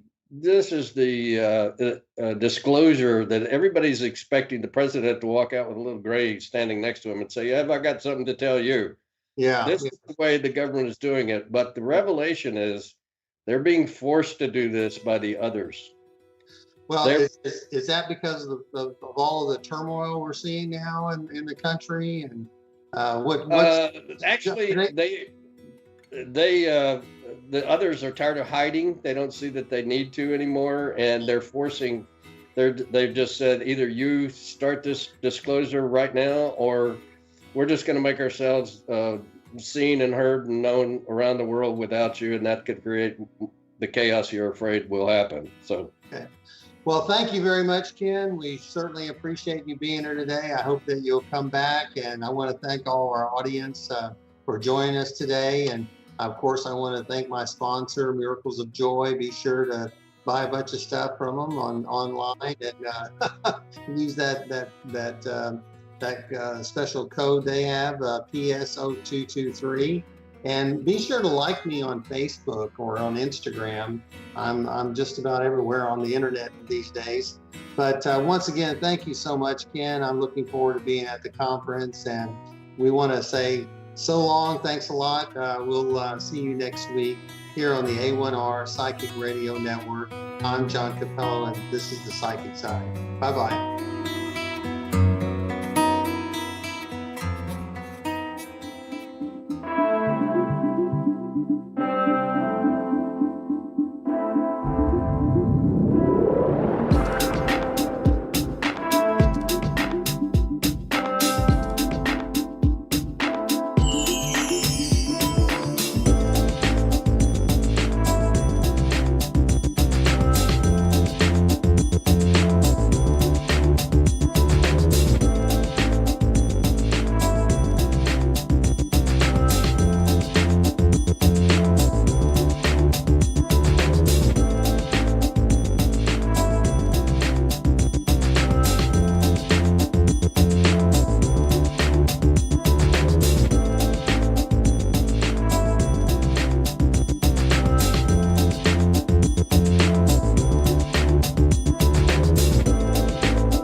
Psychic Radio, Earth's #1 psychic radio network, and watching Moonstruck TV and Lightning Television. Welcome. Time for Amanda Hall Psychic with Amanda Hall. Live from AmandaHallPsychic.com.au. Connect direct. In North America, dial 888-454-2751. In London, 20-3519-2158. In Sydney, dial 02-8488-3147. Or online, contact us through our Facebook page, Facebook.com facebook.com/psychic radio or one of our websites, askoneradio.com or moonstruck.tv. This is Amanda Hall Psych on A1R, the Ask One Radio Network. Welcome to A1R Psychic Radio here on Moonstruck TV with Amanda Hall Psychic all the way from the Gold Coast. I hope you're having an absolutely amazing week wherever you are in this planet of ours. Isn't it great to be alive? I mean, you know, the changing of the seasons here in Australia, we're supposedly heading in towards spring and summer. It's actually been colder in the last couple of days than parts of winter. So, and I know the Northern Hemisphere has had a lot of rain and a lot of weather events, and our hearts go out to all those people that have got, you know, family in some of these tragedies that are unfolding around the world with earthquakes and flooding and things like that. It's a really, really difficult time. So we shall keep them in our prayers. This week, the Simply Tarot card of the week is one of the what's known as court cards. Now, court cards mean that it's a person card. We either have kings and queens or we have knights and pages. Now, in my version of the teaching of the tarot, I look at knights as being young men up to the age of 25 and pages being young women up to the age of 25. I know a lot of people disagree with me, but that's my interpretation. I've been working with the tarot for a very, very long time now, and that's what I found works. And of course, kings and queens are men and women over the age of 25. Now, when I say up to the age of 25, it doesn't matter in a reading whether your son or daughter is over 25. In your eyes as a parent, they will always remain children, and they'll always come out as a knight or a page. That's just something to remember if you're working with a full deck of tarot cards.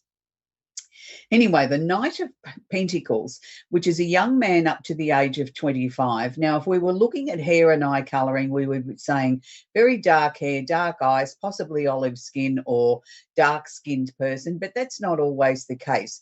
The secondary meaning of the page of the Knight of Pentacles is the fact that it's a visitor, and it can be somebody that has a message to share with you. Now, this doesn't mean this day and age it's got to be somebody that knocks on the door and drops in for a cup of coffee or a meal or a chat.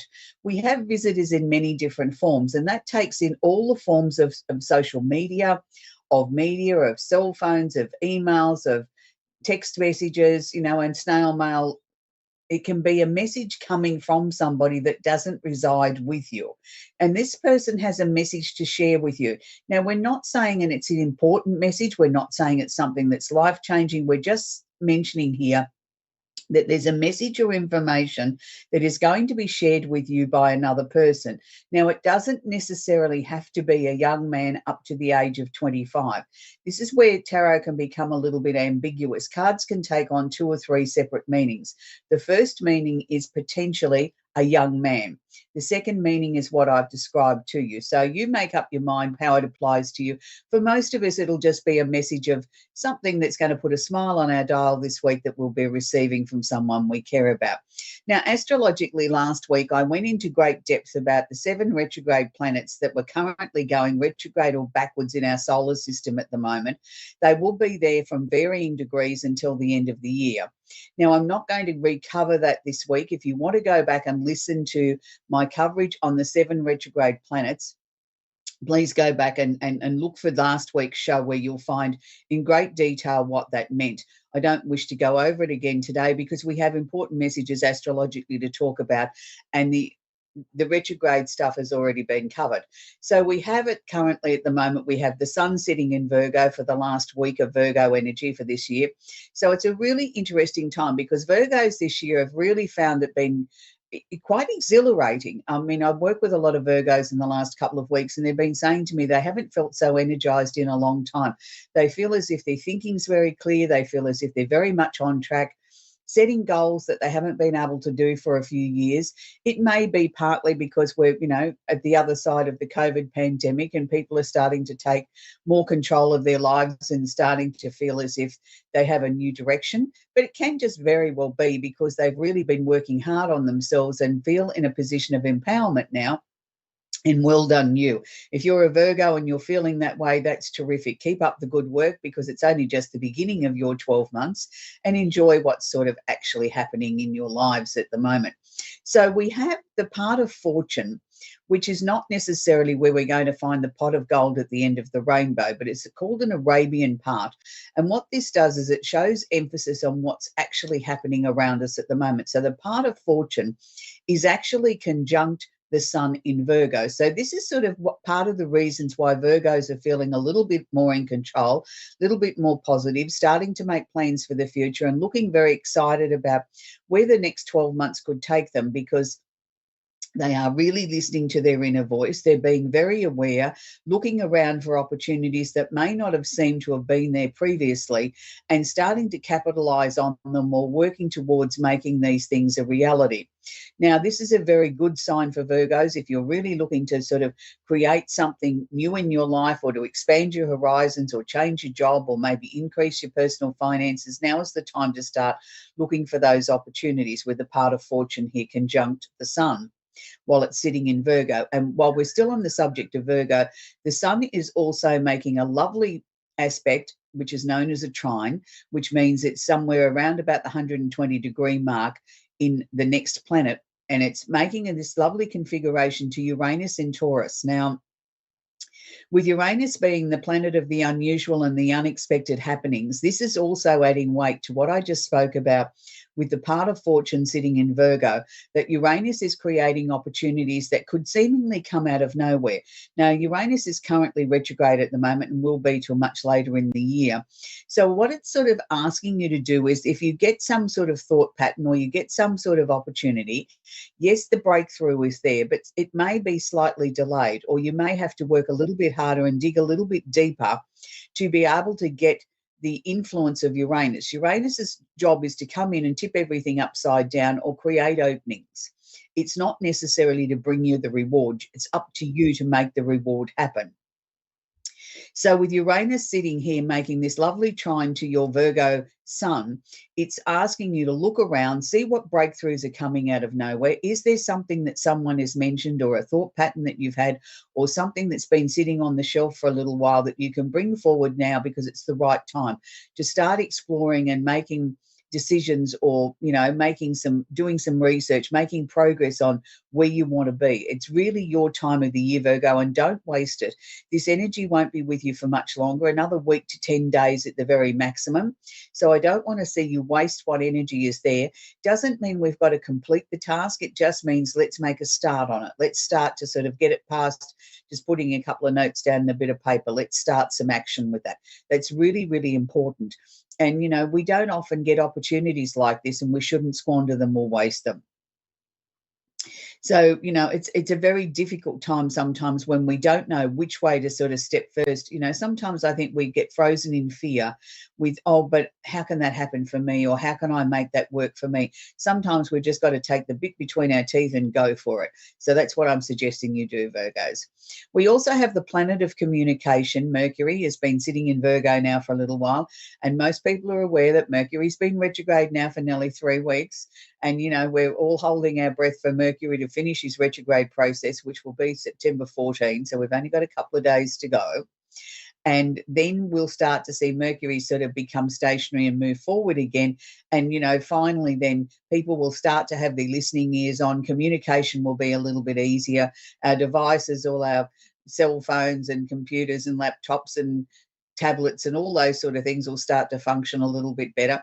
But more importantly, I think we'll start to feel as if our thinking is a lot clearer, and that goes for all the 12 signs, not just Virgos. This particular Mercury retrograde has had its challenges. I've had a lot of people sort of saying to me they don't understand why they felt so restless. They can't sort of sleep. They can't seem to focus on things, because when Mercury is retrograde, it is slowing things down, and it's asking us to look at communication in a different way. But we also have to bring into mind what energy or what sign it's in. It's been in Virgo, so it's been asking us to slow down, to sort of look at our day-to-day lives. Is there things there that can be improved? How are we getting enough sleep? Are we getting enough rest? Are we getting enough work-life balance? Are we feeding ourselves nutritious food, or are we just grabbing something on the run and then wondering why we feel tired and lethargic? I think a lot of times people are so busy in their lives that they forget good nutrition doesn't really take a lot of extra time. It just takes a little bit of planning and, being organized. Make sure when you shop that you've got enough, nutritious food for the next week, that you can quickly put a meal together and take it to work with you, or grab a snack on the go that is not high in calories but high in nutrition. So it's a time where, that's why if your energy levels have been a little bit low during this Mercury retrograde, maybe it's been asking you to revamp your eating habits and making sure that your lifestyle is in balance. We have Venus, the planet of love and affection, is sitting in Leo at the moment. Now, Venus loves being in Leo, even though it doesn't rule Leo. It loves being there because it loves to show off. Venus loves to show off the pretty things in life, the nice things in life, anything that you value, that you feel, that makes you look better. It's a nice outfit or a nice suit or a nice top, and you sort of put it on and you feel like $1 million. Well, Venus loves that because it loves the ability to be able to sort of showcase all the pretty things in life. So Venus is feeling quite comfortable sitting in Leo at the moment. For some people, it might feel as if, too many people around them are showing off a little bit too much and they don't wish to compete. That's okay, as long as you feel comfortable in yourself. And this particularly goes for Leo, Sagittarius, Aries, and of course Aquarius. The other signs maybe not quite so much. So if you're one of the fire signs, it's time to really structure stuff and sort of get the world looking at you, because the world is taking notice of who you are and how you're presenting yourself at the moment. So put your best face forward and put some nice outfits on if you're going out the door, and make sure that when people notice you, they notice you for the right reasons. At the moment, we also have the moon in Leo. So for those people that have moon in Leo in their charts, it's a time when you need to be very aware that your emotions can be very amplified. It can be a time where you really do want to sort of get your message across, particularly if it's an emotional issue. And, fortunately, the moon only stays in a sign for 2.5 days. So the moon moves fairly quickly. Otherwise, our emotions would get very, very bogged down. So it's good to know that we've still got, opportunities coming up in our lives. We've still got Saturn in Pisces retrograde at the moment. We also have Neptune retrograde in Pisces. We have Pluto still sitting in Capricorn. So there's, the slower moving planets haven't really sort of progressed much or moved very much. But I know I constantly talk about Pluto on the show because Pluto has had such a major influence on us because it moves so slowly. And Pluto is winding up his time in Capricorn. He will only be there till the beginning part of 2024. So this is where we're going to see a lot of world events and things coming out of nowhere, so to speak, as the final stages of it being in Capricorn. Pluto is definitely retrograde at the moment in Capricorn. So we're seeing big business, governments, things like that going through shake-ups. We're seeing people jockeying for position. We're seeing world leaders getting together and having conferences and meetings and things like that. Some people will approve of what's happening and other people will disapprove.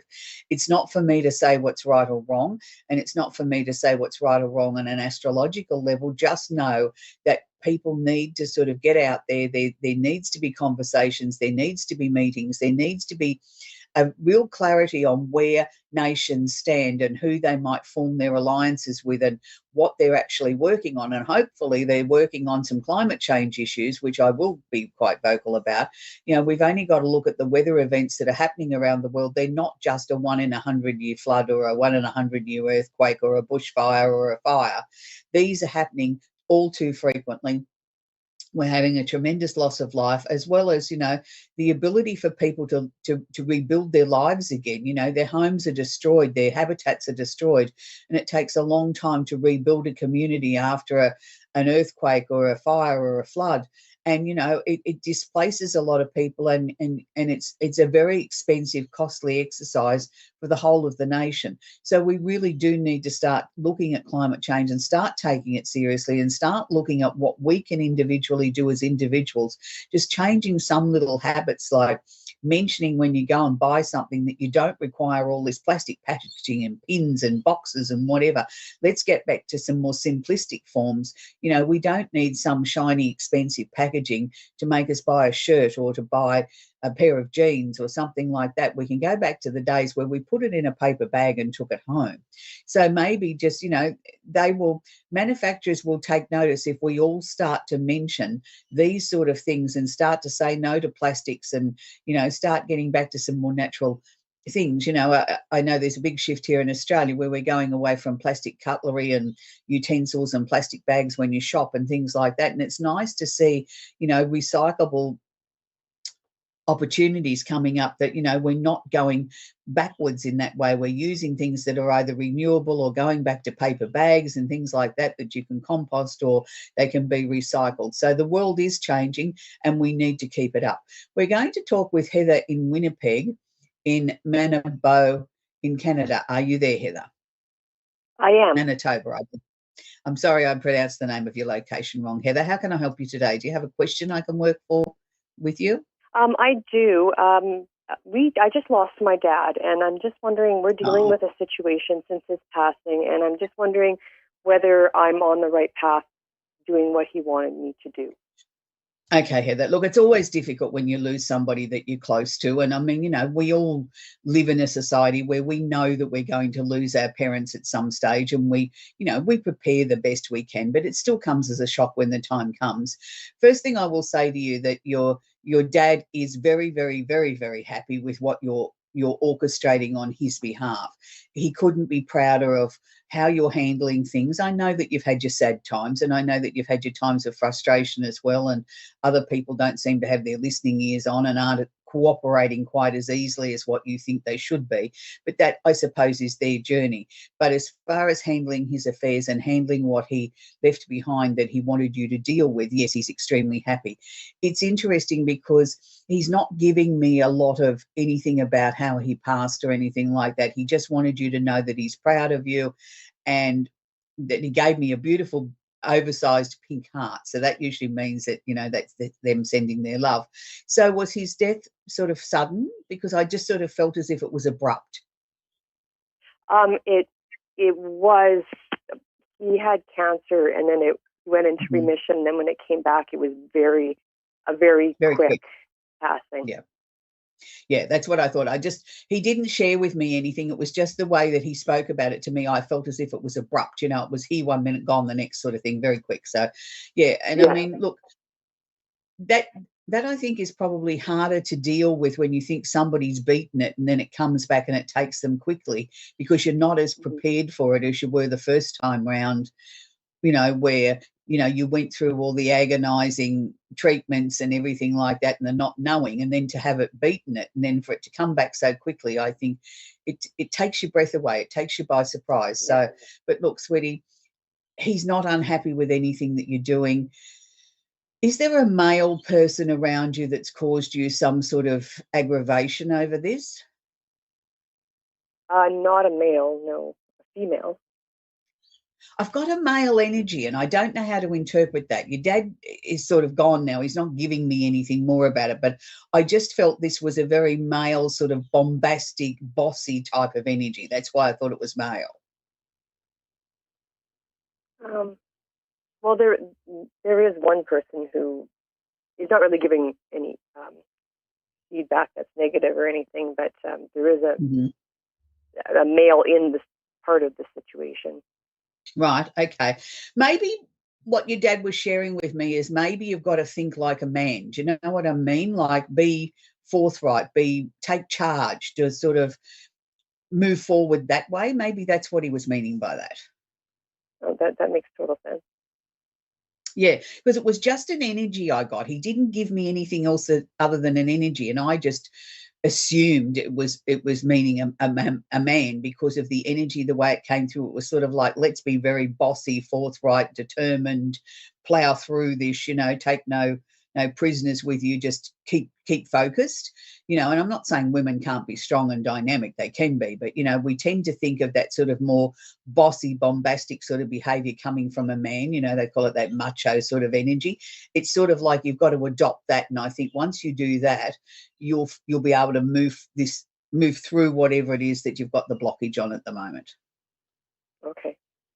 makes sense. So I hope that's helped you, Heather, because it's, it's still very difficult for your dad to sort of come through with any terrific sort of message. I mean, there's no timetable at how quickly somebody can come through, or even if they want to come through. Sometimes we here left on earth think that, well, of course they want to speak to us. Well, yes, they do, but they don't always want to do it in a public forum either, or, they can feel a little bit self-conscious, or maybe didn't believe in this sort of thing when they were here on earth. So there's a number of varying reasons why we might only get a limited message or no message at all. But he did come through. It was strong, and he was certainly, his major objective was to show me the pink heart he was giving you. That was his major thing. He just wanted you to know he still loves you, and he's so proud of you. So that was his most important thing to him, where to you it was sort of like making sure that you're honoring his wishes. Well, I'm not saying he wasn't worried about that, but there was nothing there that you were doing that he wasn't happy with. His major concern was for you to know that he's still there, he loves you, and he's so proud of you, and he just wanted to express that. So I hope that's some comfort to you, Heather. Very nice. Okay, that's where we're going to leave Heather now. We're going to talk with Alison in Aurora in Colorado. Are you there, Alison? Yes, I sure am. Hi, how are you? Very well, thank you, Alison. Do you have a question I can answer for you, sweetie? Yes, I just want to know if I have any anybody on the other side that want to give me any messages. Okay, Alison. They don't always necessarily come through with a message because we want them to. I mean, we all have people on the other side that look after us. My belief is that they're usually passed over relatives because that's where the emotional connection is. That, I believe that, we tend to sort of group together like that. Somebody that didn't know us personally, why would they be taking an interest in our lives and sort of making sure that we're on the right path? I can assure you there's a number of people that are taking care of you on the other side. And it's sort of like it's very busy and chaotic there, as if, there's a lot of them jockeying for position, trying to sort of get through. So is your life feeling quite chaotic at the moment? Is there a lot of things going on? They're just, yeah, I'm not sure how, I want to proceed with our family business. We kind of want to change businesses and, get into something more humanitarian work, stuff like that. Yeah, but that would explain why it's so chaotic on the other side, because I don't think it's just one or two family members that have passed over that are trying to help you. It's like the whole crowd is there and everybody's got an opinion and everybody's sort of saying, but I've got the answer, and someone else is saying, no, I've got the answer. And it's like, that's why I thought your life might have been a little bit chaotic at the moment, where everybody's trying to chime in. Normally it's sort of, if you were, say, going to buy a motor car and Uncle Jim was the car dealer, he would be the one that would step forward and would guide you in that process. And the same if, Auntie Mary was the dressmaker and you needed a new dress, she would be the one that would step forward. But at the moment, they were all sort of pushing and shoving, trying to step forward with all having these great ideas. So I do feel over the next couple of months, you will start to sort of formulate a plan for where you want to take the business or what sort of work that you would like to get into next. I'm not seeing any massive change till early part of 2024. The next few months is about gathering ideas, gathering thought patterns, looking at the prospect of things. I'm not even sure that you're going to completely let go of the business that you've got. I think it's going to be something that over time, I think will adapt to a different way of doing things, or the business itself will take on a different direction, if that makes any sense. Okay. And it's not necessarily sort of saying that you've got to completely give up what you're doing.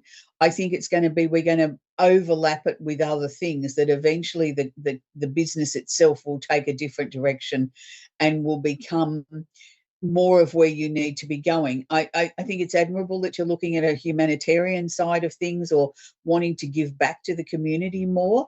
But I think there also still needs to be a focus on that you've got to give to you and your family as well. We can't swing the pendulum too much the other way.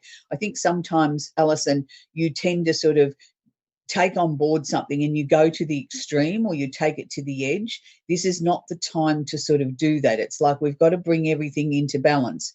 So has there been a move of residence? Because they keep showing me a question mark around where you're living. No, there hasn't. I mean, we do want to move, but of course now isn't the time to do that. No. Well, it's certainly going to come up for discussion again. That explains why I saw the question mark around where you're living. But I think when we get to this time next year, I think it'll be more reasonable to say we know exactly where we can go on that front as well. 2024 is going to be a year of sort of change, but not necessarily bringing all the changes in at once. It's going to be a time of exploring and looking and analysing and sort of saying, well, yes, now we can bring that forward. No, that's a great idea, but we'll put that on the back burner for a little while. The timing's not quite right. I'm not sure that there's going to be a move next year. I'd be sort of more inclined to say towards the end of 2025. And I know that sounds a long way off, but I think the next couple of years is going to be busy sort of changing the business and where the direction of the business is going. It's sort of, slowly but surely we'll peel back some of it and add new layers in a different direction, more the direction that you want to go. So I think it's actually a very exciting time, Alison. It's sort of like, this isn't something I think you got out of bed this morning and thought about. This has been sort of slowly percolating away for a fair while now, a good 18 months to 2 years. It's been slowly building momentum, has it not? Yes, it has. We kind of wanted to go into the direction of hiring and like taking in like immigrant families and right. Just kind of helping them get set up with like this type of business that we have. Yeah, look, I think it's all feasible, but I think it's going to be a slow grow to get to that point, Alison. So, and you need income coming in at the same time to finance all this. That's why I don't think you're going to completely walk away from the current business. I think the two of them can run simultaneously. Anyway, that's where we're going to leave Alison now. We've come to the end of the show. As each week, I try and bring you a song that has had some sort of influence in my life in the last week, or a song that I particularly like, or a song that I think that you might gain something out of. And this week I've chosen a song by a former American, and his name was Erwin Thomas in America. He's a great singer, songwriter, guitarist. Here in Australia, he has a stage name called Jack Jones, and I first saw Jack Jones perform many, many, many years ago as part of a backup band called Southern Sons here in Australia at a concert that I was at. And Jack Jones has gone on to sing some amazing songs. But there's been one song all the way through his career that I think has been synonymous with him, and I want to share that with you today. And it's called Hold Me in Your Arms. It's a beautiful love song. It's a song that's gone through the ages, and it's, a song that Jack sung over 20 years ago now, and I still see him singing it at concerts and things like that. It's a really beautiful love song. So for everybody out there that's in love or just likes a good old-fashioned sing-along and likes a nice love song, it's Hold Me in Your Arms by Southern Sons or Jack Jones. So until next week, enjoy your week. Bye for now.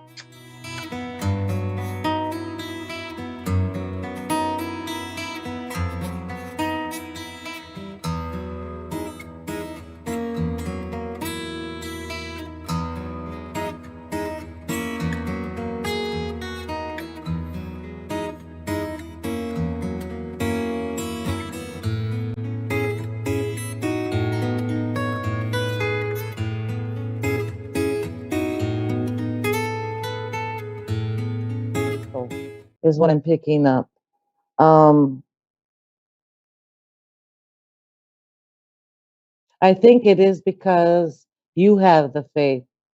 I think when you were young and you went through most of your trials and tribulations, you felt as if the sky was going to fall, and then the sky didn't fall, and so that made you resilient, but it also gave you a great deal of faith, a faith of moving forward. Do you know what I mean? Can you resonate that? Oh, most definitely. That you're a friend